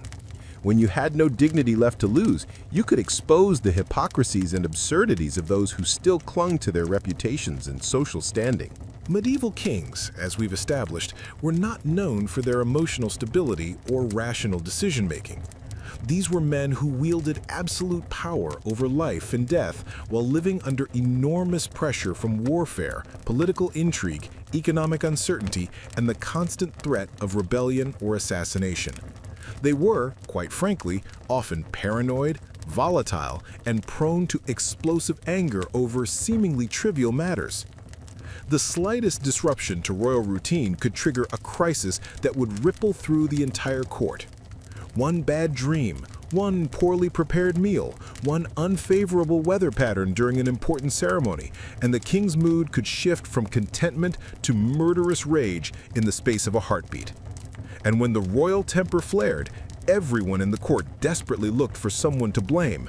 That someone was usually you. The logic was both absurd and terrifyingly common. If the monarch wasn't happy, the reasoning went, it must be because the person whose job it was to ensure royal happiness, the court jester, wasn't doing his job properly. It didn't matter that you had no control over military defeats, trade negotiations, weather patterns, or the king's personal relationships. If something was wrong in the kingdom, you were the first person people thought to blame. You might have spent the entire morning delivering brilliant performances that had half the court applauding. You might have told 12 perfect jokes at breakfast that had even the most serious courtiers chuckling into their ale. But if the king received word that his army had suffered a defeat, or if he stubbed his toe on a chamber pot, suddenly your entertainment efforts were deemed insufficient. The whispers would start immediately. Perhaps the fool didn't provide adequate distraction during yesterday's tense council meeting. Maybe the jester's jokes were inappropriate and actually worsened His Majesty's disposition. Has the fool been neglecting his duties? These accusations could escalate quickly from gossip to formal charges, especially if the king was looking for someone to punish for his displeasure. You became the court's emotional insurance policy and its primary scapegoat simultaneously. When things went well, credit rarely came your way. The king was happy because his policies were wise, his wine was excellent, or his favorite horse had performed well during the morning ride. But when things went badly, you were often the first person blamed for failing to maintain adequate royal morale. The pressure was incredible because it was completely irrational. You were expected to overcome depression, anxiety, and genuine political crises through the sheer force of your entertainment skills. A monarch who is genuinely distressed about military threats, economic problems, or family conflicts might be impossible to amuse regardless of how brilliant your material or skillful your delivery. But that didn't excuse you from trying, and it certainly didn't protect you from criticism when you failed. Sometimes the expectations were explicit and terrifying. A servant would appear at your quarters in the middle of the night with a simple but chilling message. His Majesty is in a foul mood and requires immediate entertainment. Your attendance is commanded. You would hurry to the royal chambers to find the king in a black rage, perhaps after receiving bad news or having an argument with the queen, and he would fix you with a stare that clearly communicated your situation. Make me laugh or face the consequences. The challenge was that genuine emotional distress can't be easily cured by comedy. A truly upset monarch might be immune to humor, lost in his own anger or sadness or fear. But that didn't protect you from blame if your efforts fell short. You might deliver the performance of your lifetime and still be criticized for failing to adequately address the royal emotional crisis. The most paranoid kings would sometimes interpret your failure to cheer them up as evidence of disloyalty or conspiracy. If the court fool couldn't make the king laugh, perhaps it was because the fool secretly wanted the king to remain miserable. Perhaps your failure to provide effective entertainment was actually a form of passive rebellion, a subtle way of undermining royal authority. These accusations could be deadly. More than one jester found himself accused of treasonous incompetence, charged with deliberately failing to fulfill his duties as part of some larger plot against the crown. The evidence? He had been unable to overcome the king's bad mood through entertainment. Your survival required not just talent and skill, but an almost supernatural ability to read complex psychological situations while maintaining the appearance of harmless simplicity. You had to be brilliant enough to consistently entertain, wise enough to navigate dangerous emotional terrain, and careful enough to avoid triggering the suspicions of powerful, unstable people who held your life in their hands. The irony was bitter. You were simultaneously essential and expendable, valued and blamed, needed and resented. Your success was taken for granted, but your failures could be fatal. The most soul-crushing aspect of being a medieval court jester wasn't the physical discomfort, the social humiliation, or even the constant threat of punishment. It was the complete and permanent erasure of your individual identity, the transformation of a human being into a living symbol that could never be allowed to evolve or escape its designated role. Once you became the fool, that label consumed everything you had been and everything you might have become.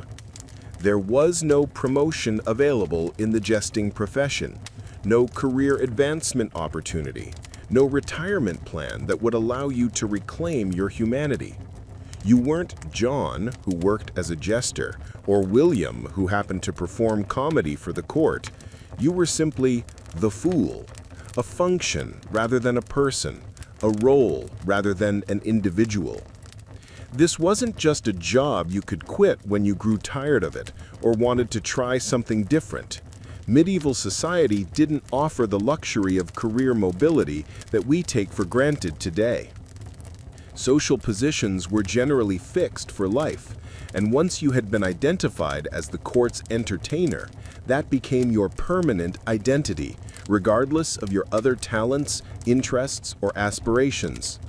Even as you aged, grew sick, or lost the physical ability to perform the more demanding aspects of your role, you remained trapped in the jester identity. You might become a slower fool, a sadder fool, a fool with fewer teeth and less energy, but you were still expected to fulfill the basic requirements of providing entertainment and maintaining court morale. There were no retirement communities for worn-out performers, no pension systems for aging entertainers. The psychological impact of this permanent identity lock was devastating. Imagine never being allowed to have a serious conversation about anything that truly mattered to you. Imagine being unable to express genuine opinions about politics, religion, philosophy, or art without having those thoughts automatically dismissed as foolishness or inappropriate commentary from someone whose job was to be silly. You might possess remarkable wisdom gained from years of observing human nature at its most unguarded. You might have developed sophisticated understanding of political dynamics, economic systems, or military strategy through your unique position as a witness to power. You might even be more educated than many of the nobles you entertained, having learned multiple languages, studied literature, and mastered complex performance skills that required considerable intelligence and creativity. But none of that intellectual capacity mattered. When you spoke, people heard bells jingling rather than ideas worth considering.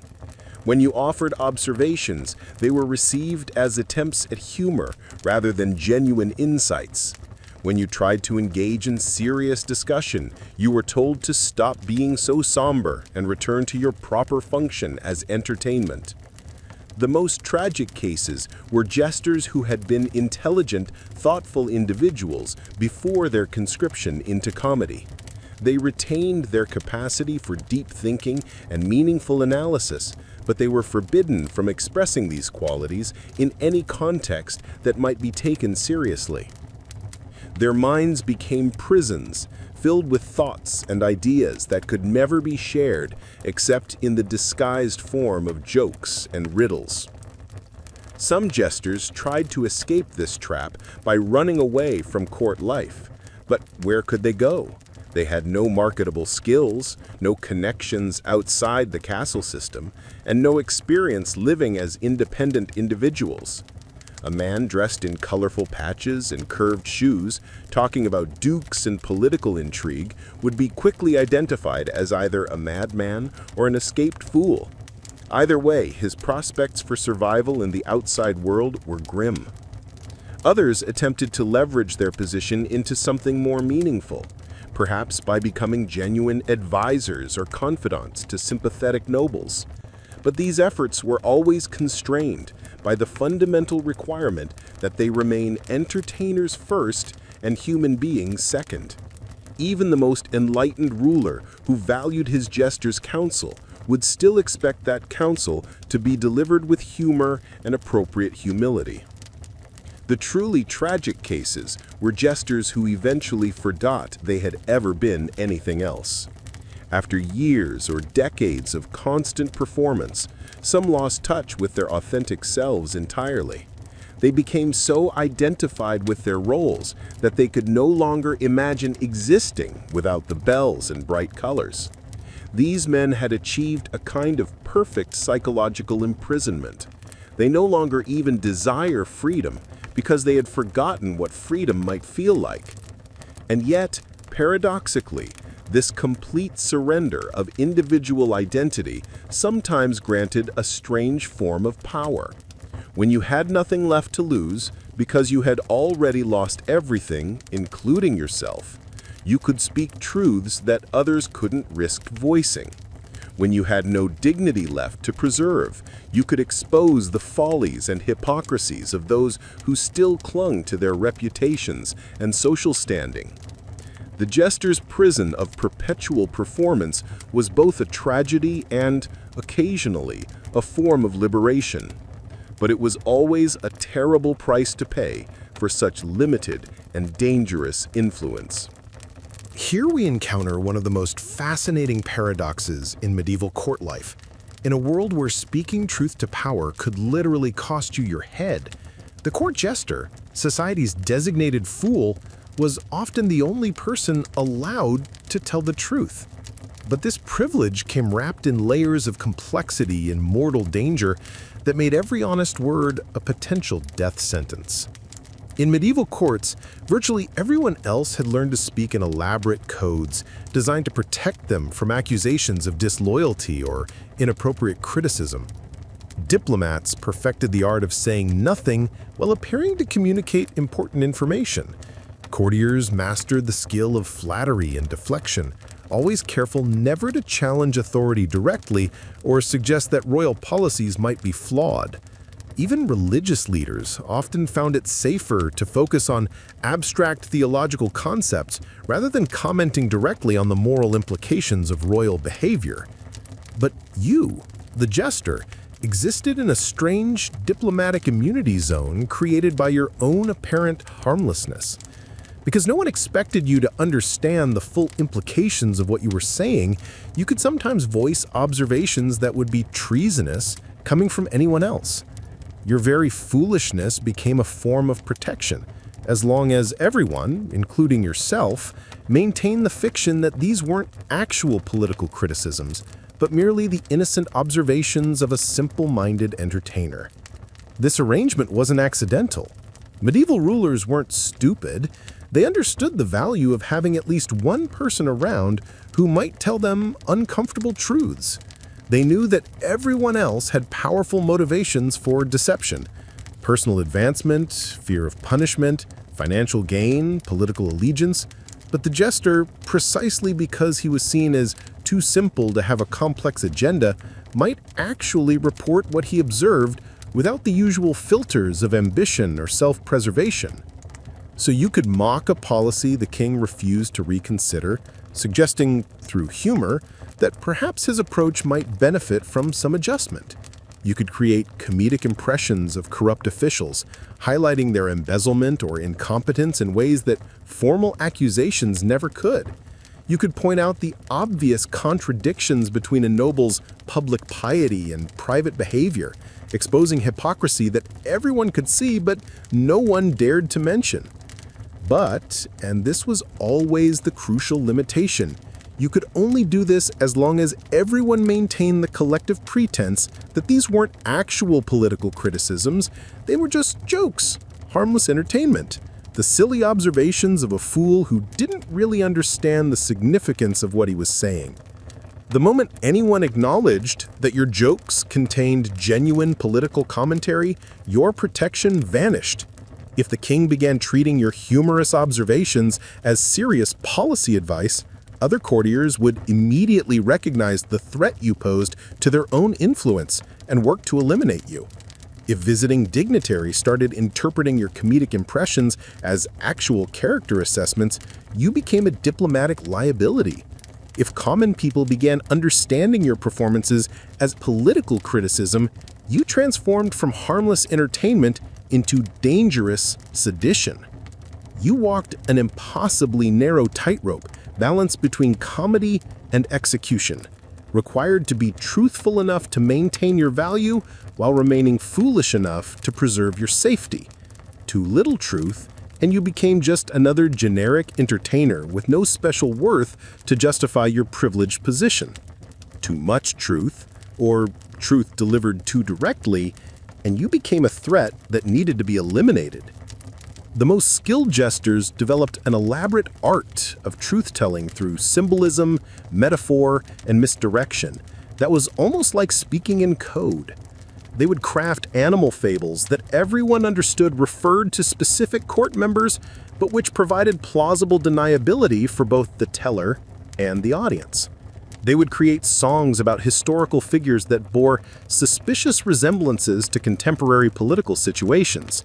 They would develop running jokes about mythical kingdoms that seemed remarkably similar to current events.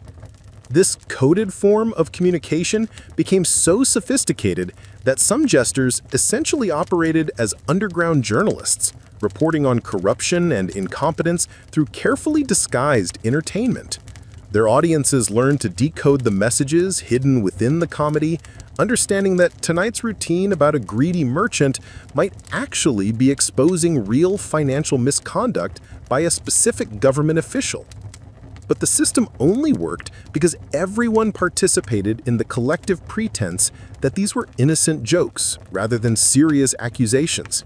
The king could laugh at a routine that highlighted his minister's corruption while maintaining the fiction that he didn't understand its real meaning. The minister could smile politely while being satirized, preserving his dignity by treating the performance as harmless foolishness rather than public exposure. The audience could enjoy the political commentary while avoiding the responsibility that would come with acknowledging they were witnessing actual investigative reporting. This created a bizarre situation where some of the most important truth-telling in the kingdom happened in the guise of entertainment, performed by people who were officially considered too simple-minded to understand the significance of their own words. You became society's pressure valve, allowing dangerous truths to be expressed and acknowledged without the social disruption that would result from formal accusations or official investigations. Through humor, the kingdom could acknowledge its problems without having to take responsibility for addressing them. You spend your entire life surrounded by people, nobles, knights, ladies, guests, servants, and fellow entertainers. You perform at feasts attended by hundreds, weddings that bring together the most powerful families in the kingdom, coronations where thousands gather to witness royal ceremonies, and even funerals where your job is to provide some small comfort during times of grief. Your voice echoes through great halls, your jokes fill chambers with laughter, and your presence is requested at every significant social gathering. And yet, when your time finally comes, when age, illness, or simply the accumulated weight of a lifetime of performance finally claims you, no one is there, no one remembers, no one mourns. The jester's life is filled with noise, applause, and constant human interaction, but his death is usually met with silence and indifference. You die in a small, cold room that was never quite yours, unnoticed and unmourned. There is no parade in your honor, no elaborate funeral ceremony, no marble tombstone etched with your cleverest lines or most memorable performances. You don't get remembered like a knight who fell in battle, or a bard whose songs outlived him. You're not written into family histories or commemorated in official chronicles. You simply disappear, and the world moves on as if you had never existed. Maybe, years later, a cook will mention you in passing. Remember that fool who used to dance like a goat and make those funny voices? Maybe a new jester will find your old bells in a storage room drawer and won't bother to ask whose they were or what stories they might tell. Or maybe, and this is perhaps the most likely scenario, no one remembers you at all because someone else took your place before your bed had even grown cold. This erasure from memory wasn't accidental. It was the inevitable result of how you had lived your life. To the court, you weren't really a person. You were a sound, a splash of color, a momentary flicker of amusement. You were replaceable and disposable precisely because your value lay not in your individual humanity, but in your function as entertainment.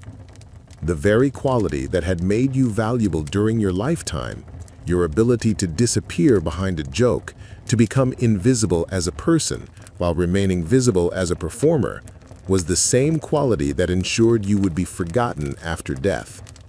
You had trained everyone around you to see you as a role rather than as an individual, and they had learned that lesson too well. You never married, because what woman would want to tie herself to a fool? You never had children, because what kind of life could you offer them? You never owned land or built a family name that might be passed down through generations. You never accumulated wealth or created anything lasting that might serve as a monument to your existence. All your achievements were ephemeral. Every joke you told vanished as soon as the laughter ended. Every performance you gave existed only in the moment and then was gone forever. You made everyone else feel important, powerful, and entertained, but you left no legacy of your own, except perhaps in the fading memories of a few people who would themselves die within a generation. Even your closest acquaintances in the court, the steward who once laughed at your imitation of the bishop, the kitchen maid who sometimes saved you extra food, the stable boy who would listen to your stories, wouldn't visit your grave or speak your name after you were gone.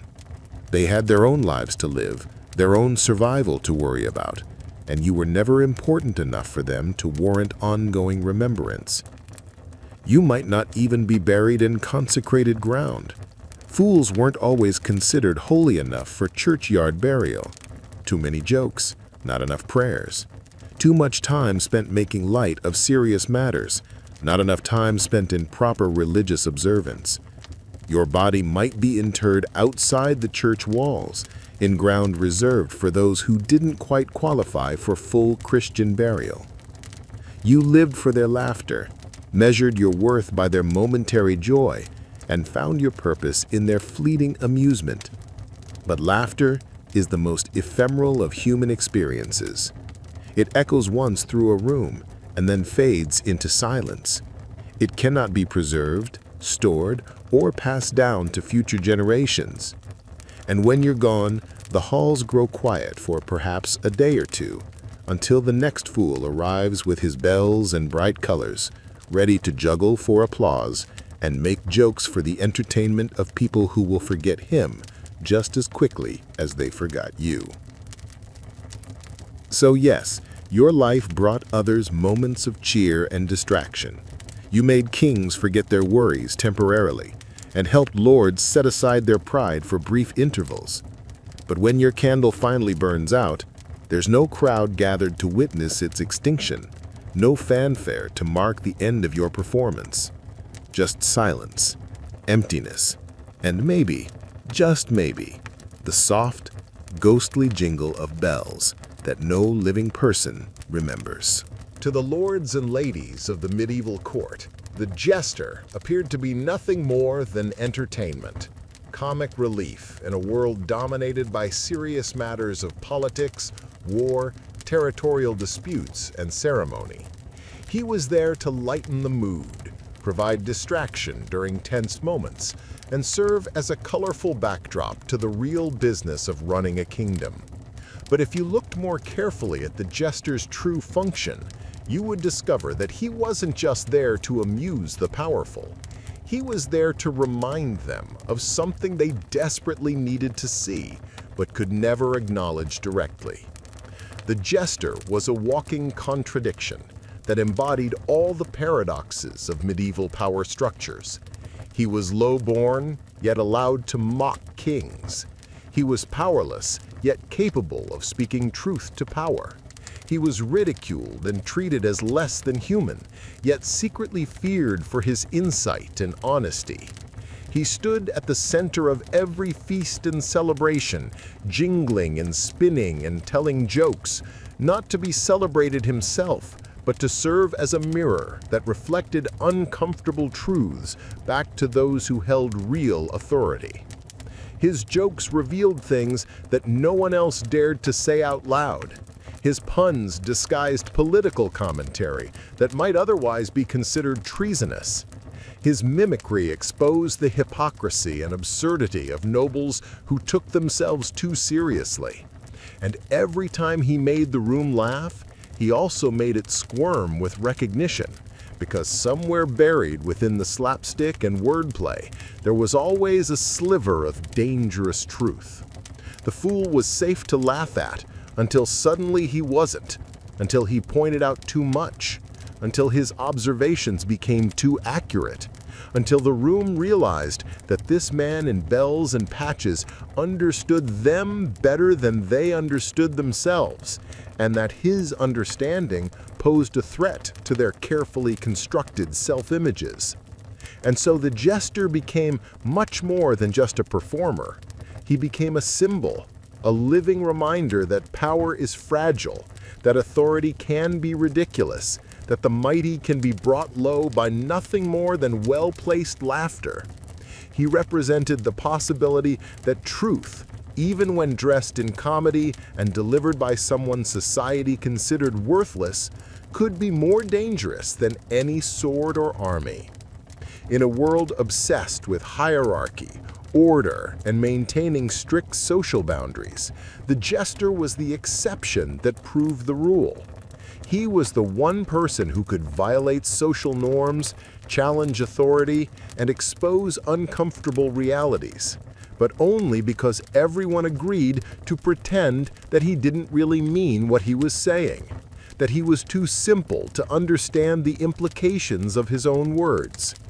He walked through the halls of power not because he was respected or valued as an individual, but because he reminded the powerful of what they feared most, being seen as ridiculous, being exposed as fraudulent, being revealed as fundamentally human despite their pretensions to divine authority and natural superiority. The jester served as a pressure valve for social tensions that might otherwise explode into rebellion or revolution. Through him, people could express their frustrations with corrupt officials, incompetent rulers, and unjust policies without directly challenging the system itself. They could laugh at power without threatening it, critique authority without seeming disloyal, and acknowledge problems without taking responsibility for solving them. But the ultimate joke was never really on the nobles who laughed at the jester's performances. The joke was on the jester himself, who had sacrificed everything, his dignity, his freedom, his authentic identity, his chance for genuine human relations, his hope for a meaningful legacy in exchange for the fleeting approval of people who would never see him as their equal. His genius was hidden beneath layers of absurdity and artificial simplicity. His wisdom was wrapped in wordplay and dismissed as foolishness. His insights into human nature were treated as accidental observations rather than the fruits of careful study and deep understanding. He had become the most perceptive person in the room precisely because his role required that he observe everyone else constantly. But his perceptions were valued only when they could be transformed into entertainment. And yet, centuries later, we still remember the figure of the medieval jester, not as a simple clown or primitive entertainer, but as something far more complex, haunting, and psychologically sophisticated. We recognize him as a tragic figure who embodied some of the deepest contradictions of human society: our need for truth-tellers and our fear of truth, our desire to be entertained and our terror of being exposed, our respect for wisdom and our tendency to destroy those who possess it.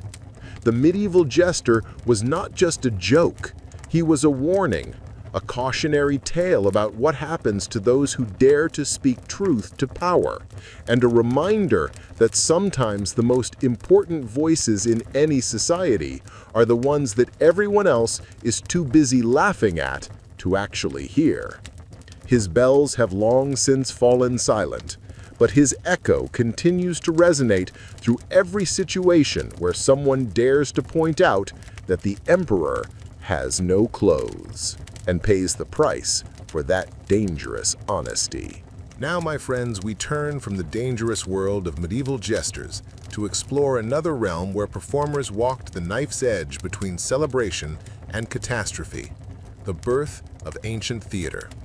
Long before curtains rose in elegant playhouses and actors took their bows before appreciative audiences, theater was born in a swirl of wine, masks, and divine chaos.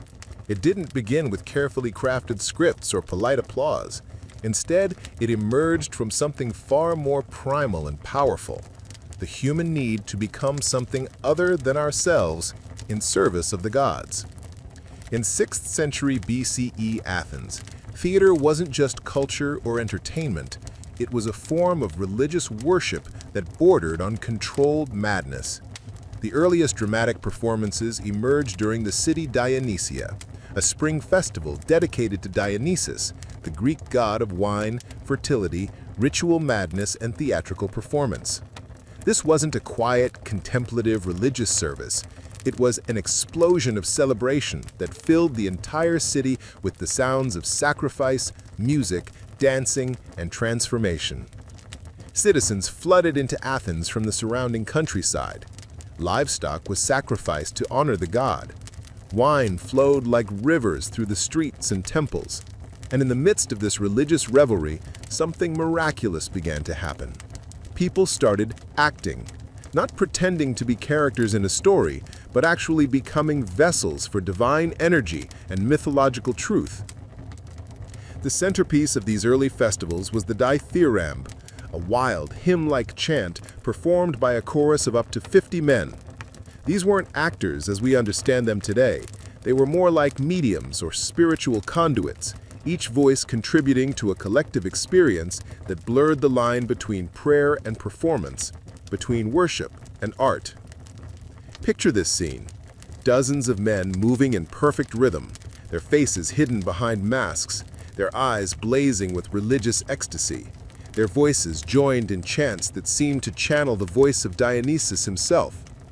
These weren't individuals performing roles.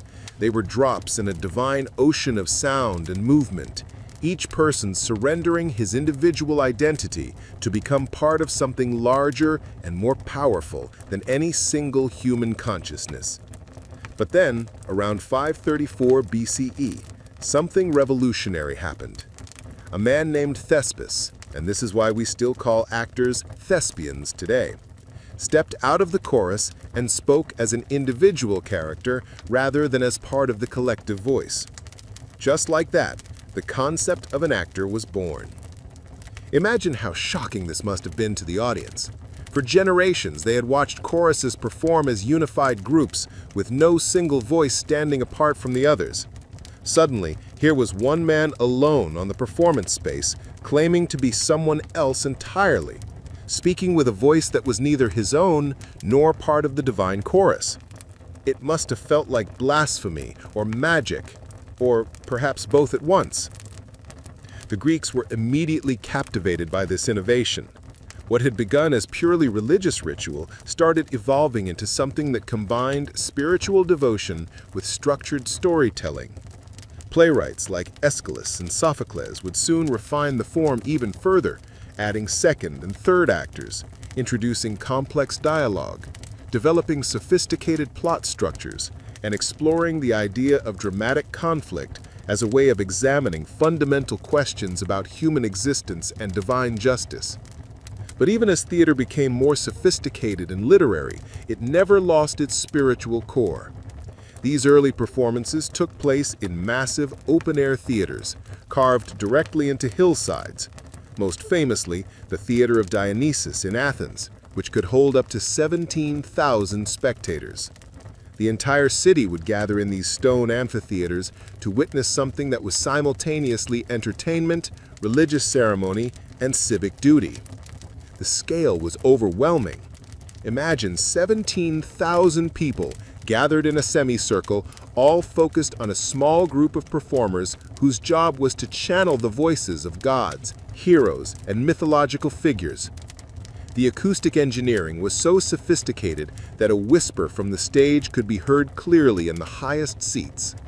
Every gesture, every word, every movement had to be large enough and clear enough to communicate with thousands of people simultaneously.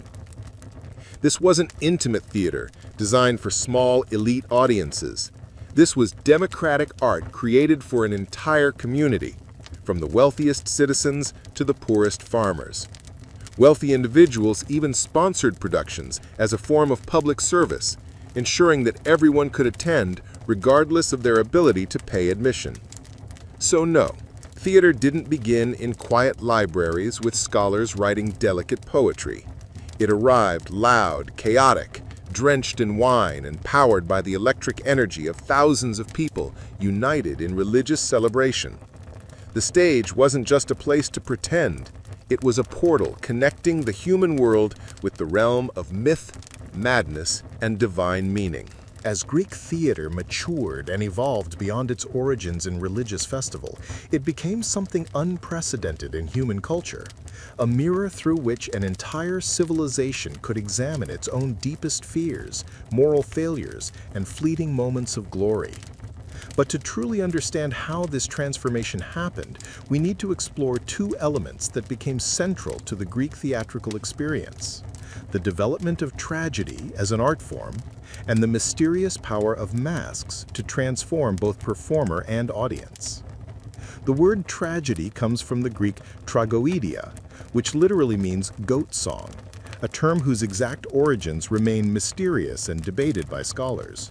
It might refer to goats that were sacrificed during religious festivals honoring Dionysus, or perhaps to a goat that was awarded as a prize to the best performer.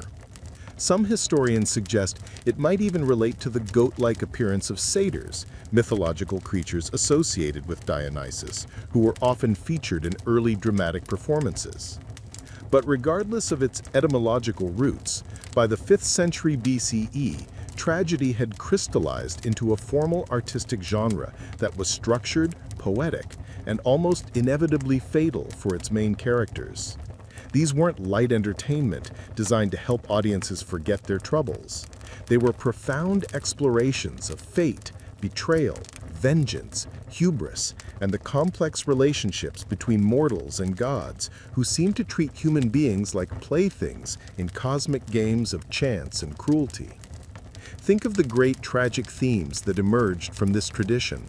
Oedipus unknowingly killing his father and marrying his mother, then tearing out his own eyes when he discovers the horrific truth. Antigone choosing to die rather than abandon her moral principles and leave her brother's body unburied. Medea murdering her own children to punish her unfaithful husband. These weren't stories designed to make people feel good about the world. They were designed to make people think deeply about the most fundamental questions of human existence. And at the center of every tragic performance were the masks, extraordinary works of art that were far more than simple disguises or costume accessories. Greek theatrical masks were oversized, stylized, and often deliberately exaggerated, designed so that even spectators in the worst seats at the top of the amphitheater could clearly read the emotional content of each character. These masks weren't subtle or naturalistic. They featured twisted mouths frozen in expressions of agony, wide eyes that seemed to stare directly into the audience's souls, delicate feminine features for goddesses and queens, and grotesque distortions for villains and monsters. Each mask was like a window into a specific emotional state, and once an actor put on a mask, he didn't just wear a costume, he became transformed into something other than his ordinary human self. The psychological effect of these masks was profound for both performers and audiences. For the actor, putting on a mask meant surrendering his individual identity and voice to embody a character completely. Behind the mask, physical appearance didn't matter. What mattered was voice, gesture, and the ability to project emotion through movement and speech. With no facial expressions to rely on, actors had to master the art of physical storytelling, using their entire bodies to communicate psychological states and emotional transitions. For the audience, the masks created an experience that was both intimate and universal. The exaggerated features made emotions larger than life, easier to read from a distance, and somehow more archetypal than individual. When you watched a masked actor portray grief, you weren't just seeing one person's sorrow, you were witnessing grief itself, the universal human experience of loss, made visible and tangible. The greatest tragedians of the classical period, Aeschylus, Sophocles, and Euripides, revolutionized the art form by using these masked performances to explore increasingly complex psychological and philosophical territory. Aeschylus added a second actor to the traditional single performer, making dialogue and conflict possible for the first time. Sophocles added a third actor, creating even more complex interpersonal dynamics. Euripides brought psychological realism and raw emotional intensity that made his characters seem to bleed genuine human pain right through their masks. These weren't just plays, they were philosophical battlegrounds where the fundamental questions of human existence were fought out in front of entire communities. What happens when individual moral convictions conflict with state authority? How should people respond when the gods seem unjust or capricious? What does it mean to be human in a universe that appears to be controlled by forces beyond our understanding or control? Yet despite all this darkness and philosophical complexity, Greek theater wasn't intended to depress or discourage its audiences. It was designed to provide catharsis, a purging of emotions that left people feeling cleansed, enlightened, and somehow more connected to the fundamental truths of human experience. The community would gather to witness terrible stories of suffering and loss, and through that shared experience of witnessing tragedy, they would achieve a form of emotional and spiritual release that was both individual and collective. Greek tragedy had found a way to transform the most painful aspects of human existence into art that was both beautiful and meaningful, a way to stare directly into chaos and call it sacred. While Greek tragedy grappled with gods, fate, and the darkest aspects of human existence, another theatrical tradition was emerging that took a completely different approach to exploring the human condition. Greek comedy pulled down its tunic, mooned the universe, and declared that nothing, absolutely nothing, was too sacred to be mocked, ridiculed, and turned into a source of laughter. By the late 5th century BCE, As Athens had blossomed into a cultural and intellectual superpower that dominated much of the Mediterranean world, comedy emerged as tragedy's rebellious younger sibling. Where tragedy asked profound questions like, what is the meaning of suffering? And how should mortals relate to divine authority?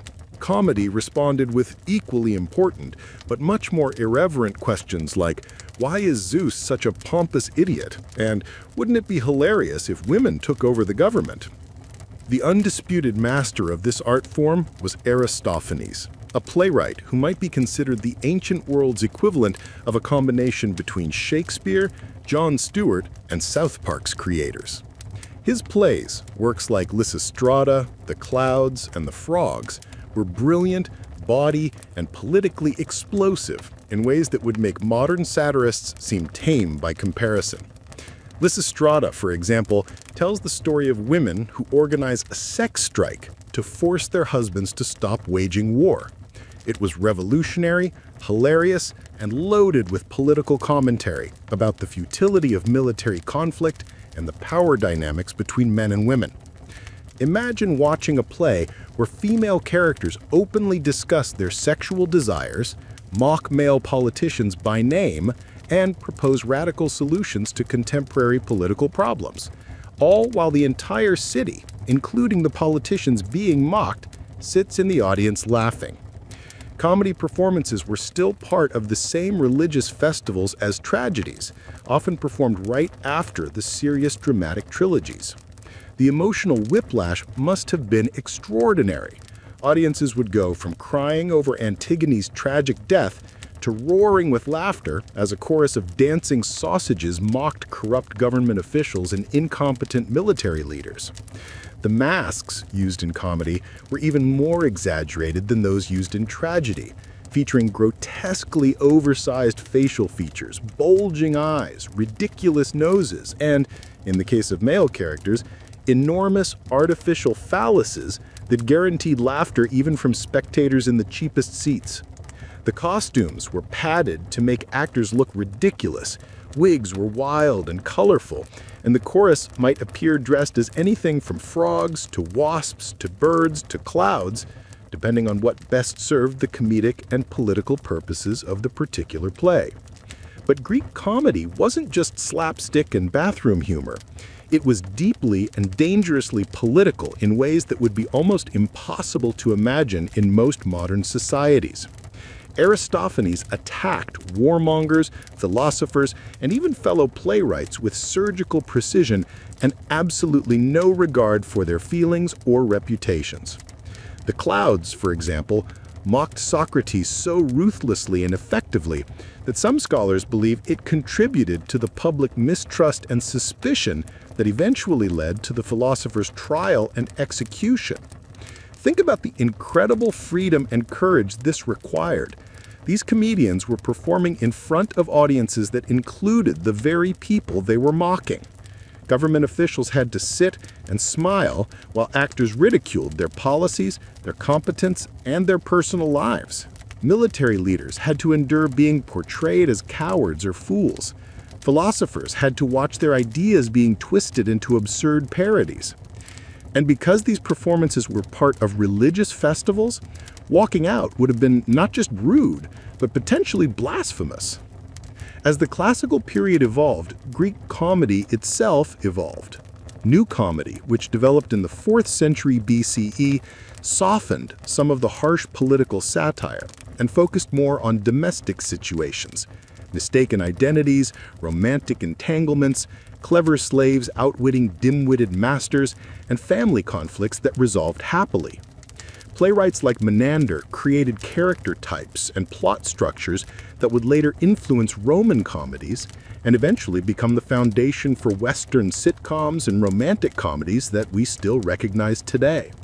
But even as it became less politically aggressive, Greek comedy maintained its fundamental insight that laughter could be a form of truth-telling, a way for a democratic city to examine its own follies and contradictions without destroying itself in the process.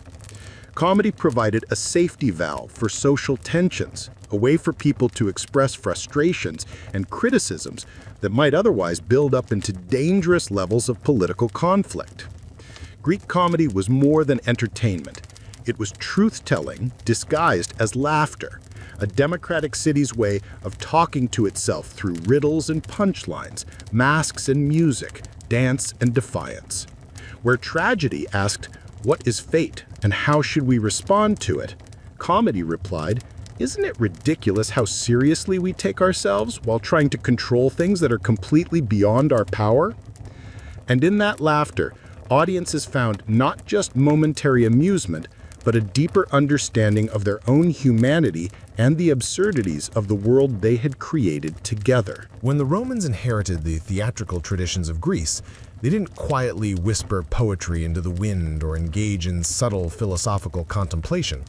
Instead, they built colossal amphitheaters, packed them with tens of thousands of spectators, and declared loudly, "Let's make it bigger, louder, and more spectacular." Theater in ancient Rome was never just about artistic expression or philosophical contemplation.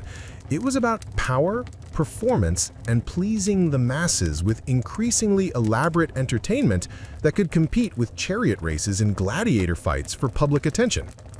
The earliest Roman plays were essentially translations and adaptations of Greek works, reworked by playwrights like Livius Andronicus and Plautus, who understood that Roman audiences wanted something different from their Athenian predecessors.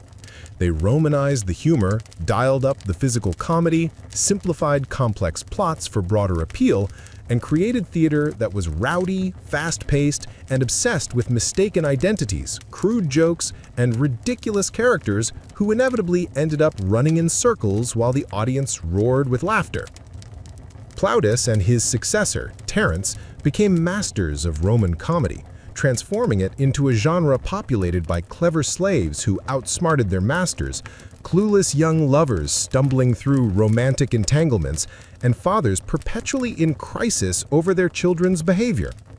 These character types would become templates for Western comedy that we still recognize today in everything from Shakespeare's plays to modern television sitcoms. But Roman tragedy took a very different path from its Greek origins. While Greek tragedies were philosophical and poetic, Roman tragedies, especially those written by Seneca, were intense, violent, and sometimes downright disturbing. Seneca's Thyestes, for example, features a scene where a man unknowingly eats his own children as revenge for a family betrayal. This wasn't exactly what we'd call light entertainment, but it reflected Rome's appetite for extreme dramatic content. However, Seneca's influence wouldn't reach its peak until much later. In his own time, Roman tragedy played second fiddle to what truly captured the public's imagination: pure spectacle.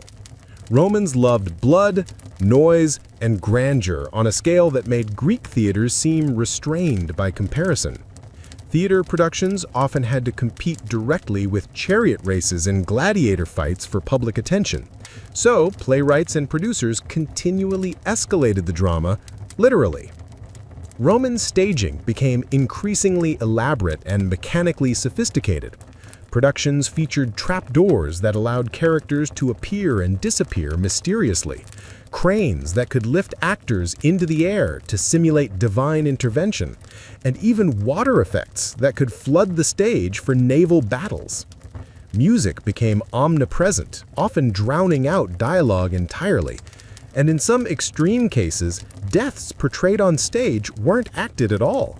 They were real executions of condemned criminals woven into the dramatic narrative.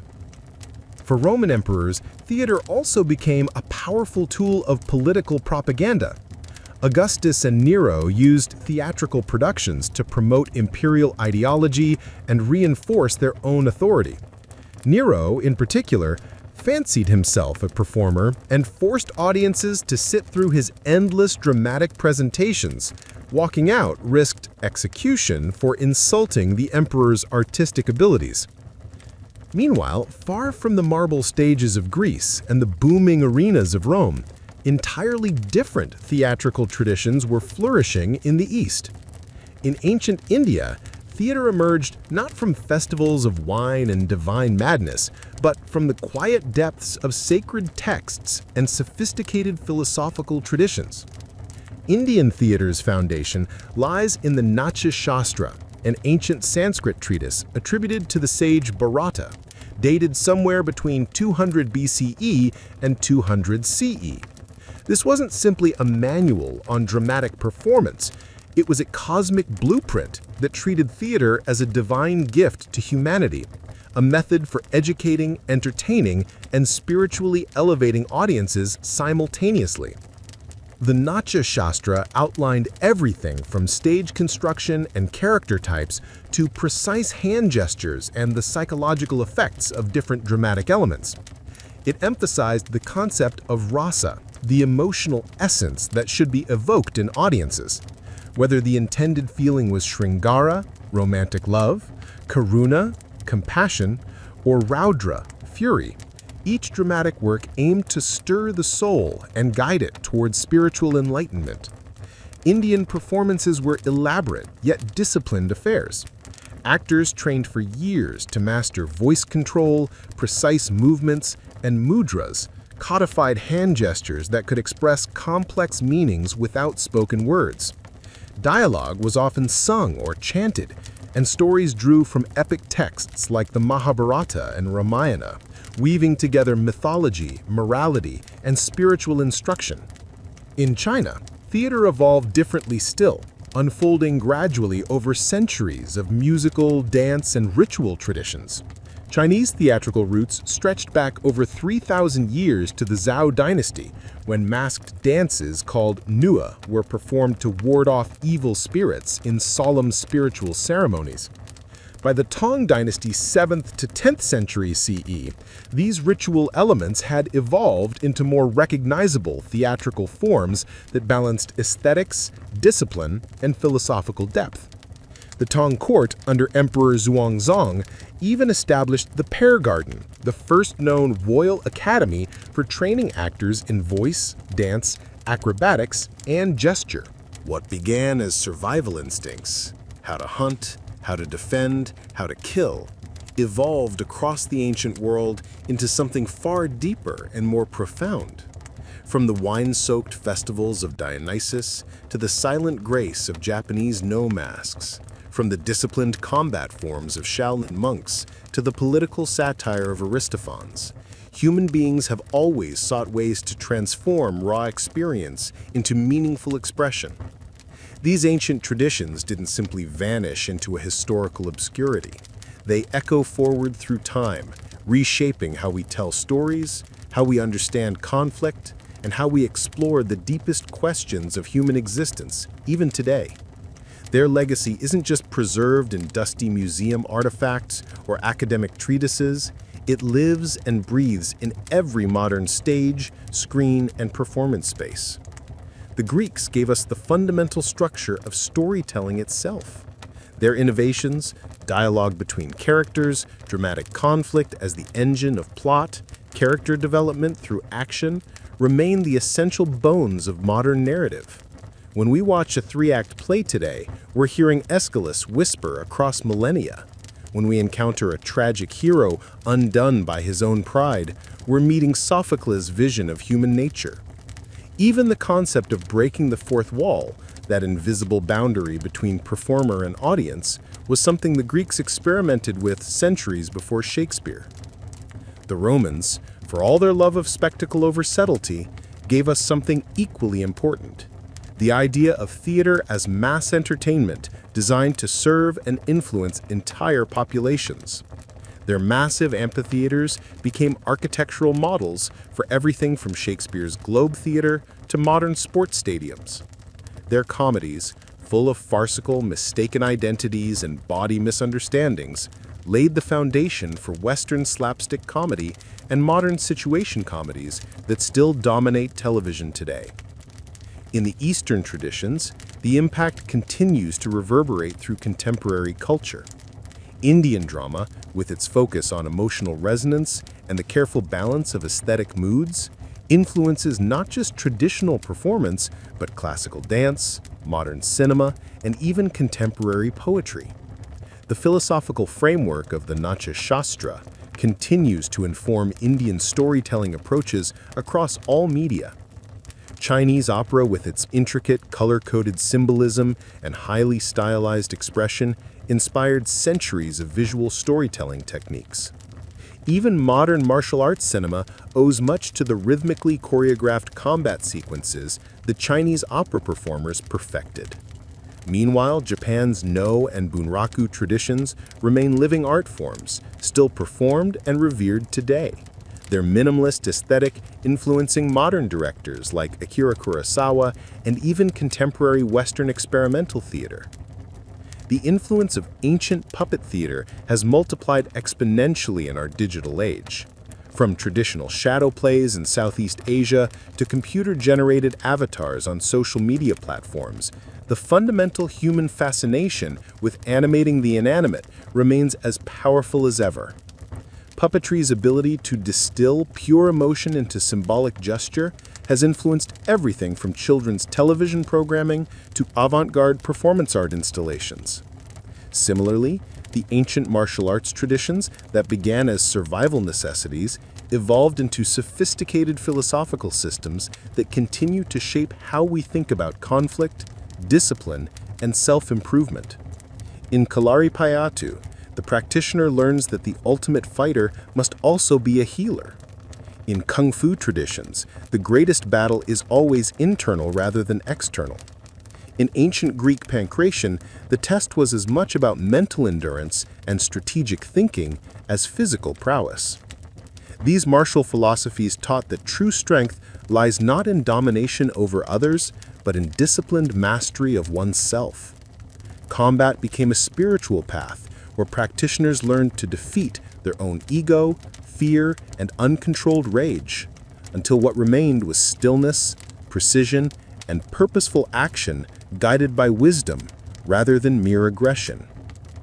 Even when many of these traditions were suppressed by conquest, colonization, and political upheaval, when the British banned Kalaripayattu, when Chinese martial arts were driven underground during cultural revolutions, when African combat systems had to be disguised as ritual dances to survive, the essential knowledge never truly disappeared. Fragments survived in folk dances, oral storytelling traditions, and community ceremonies. Others resurfaced in modern martial arts, reborn in forms like karate, judo, capoeira, and mixed martial arts. Today, when someone steps onto a practice mat, bows respectfully before a teacher, or begins learning a new technique, they're participating in a lineage that stretches back thousands of years. Every movement carries the memory of ancient practitioners, and every gesture is a whisper from the past, connecting us to our earliest ancestors who first discovered that physical training could become a path to spiritual development. The ancient masters may be long dead, their specific battles finished, but their fundamental insights about human nature endure. They understood that whether we're talking about theatrical performance or martial arts training, the ultimate goal isn't to defeat others or merely entertain audiences. It's about the continuous process of defeating the limitations within ourselves.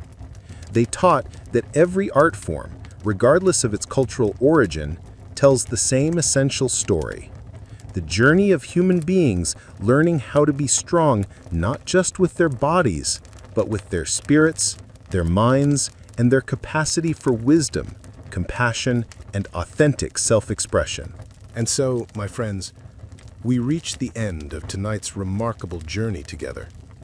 We've traveled from the dangerous courts of medieval Europe, where jesters walked the razor's edge between laughter and death, to the wine-soaked festivals of ancient Athens, where theater was born in divine chaos. We've witnessed the birth of tragedy and comedy, followed the Silk Road of performance from Rome's spectacular amphitheaters to India's sacred stages, from China's imperial opera houses to Japan's minimalist no-theaters. We've seen how human beings, across every culture and throughout all of history, have shared certain fundamental needs. The need to tell stories that make sense of our existence. The need to transform suffering into beauty. the need to find meaning in the midst of chaos, and the need to connect with something larger than our individual selves. The medieval jester, for all his bells and bright colors, was ultimately trying to speak truth in a world where truth was dangerous. The ancient Greek tragedian, behind his mask and elevated language, was attempting to help entire communities process their deepest fears about fate, justice, and human limitation. The Chinese opera performer, with elaborate makeup and stylized gestures, was preserving cultural memory and transmitting spiritual wisdom through generations. Even the ancient martial artists we've encountered tonight, whether practicing Kalari Payattu in the hills of Kerala, developing Kung Fu in the mountains of China, or perfecting pankration in the gymnasiums of Greece, were all engaged in the same fundamental human project, the transformation of raw physical capability into disciplined wisdom, the evolution of survival instincts into spiritual practice. What strikes me most powerfully about all these traditions is how they reveal both the universality and the uniqueness of human creativity. Every culture developed its own forms of theatrical expression, its own martial arts, its own ways of using performance and physical discipline to explore the deepest questions of existence. Yet beneath all the surface differences, the varying costumes, languages, techniques, and cultural contexts, we find the same essential human drives and concerns. We are storytelling creatures who need to make sense of our experiences through narrative. We are social beings who require shared rituals to bind our communities together. We are physical creatures who must learn to master our bodies in order to fully develop our minds and spirits. We are meaning-seeking animals who cannot be satisfied with mere survival. We need beauty, truth, wisdom, and connection to feel fully alive. The jesters are long gone, their bells silent, their jokes forgotten by all but a few historians. The ancient theaters have crumbled into ruins, their audiences scattered to dust. The original martial art masters have been dead for centuries, their specific techniques lost or transformed beyond recognition. But the human impulses that created all these traditions continue to live within us. Every time we tell a story, watch a movie, attend a live performance, or share a joke, we're participating in the same fundamental activities that drove those medieval entertainers and ancient dramatists. Every time we practice a physical discipline, train our bodies, or work to master a skill that requires both strength and wisdom, we're walking in the footsteps of those ancient warriors and martial philosophers. The forms change, the technologies evolve, the cultural contexts shift, but the essential human needs remain constant. We still need ways to speak dangerous truths safely. We still need rituals that help us process grief, celebrate joy, and find meaning in suffering.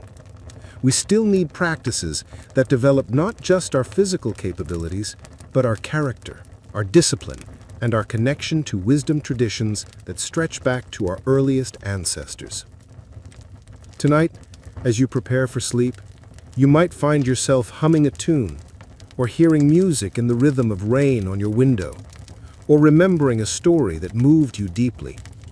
If so, you're participating in the same human tradition that began when our ancestors first gathered around fires to share tales, when they first discovered that organized sound could create beauty, when they first realized that disciplined movement could be a form of prayer.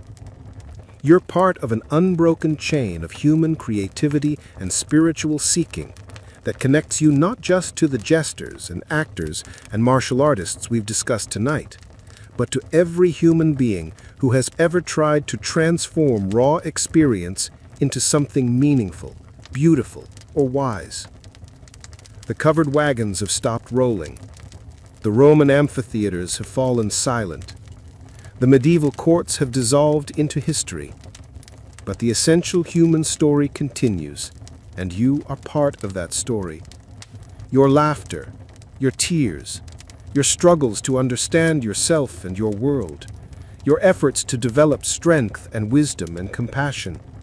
All of this connects you to the great human tradition of seeking meaning through creativity, discipline, and shared expression.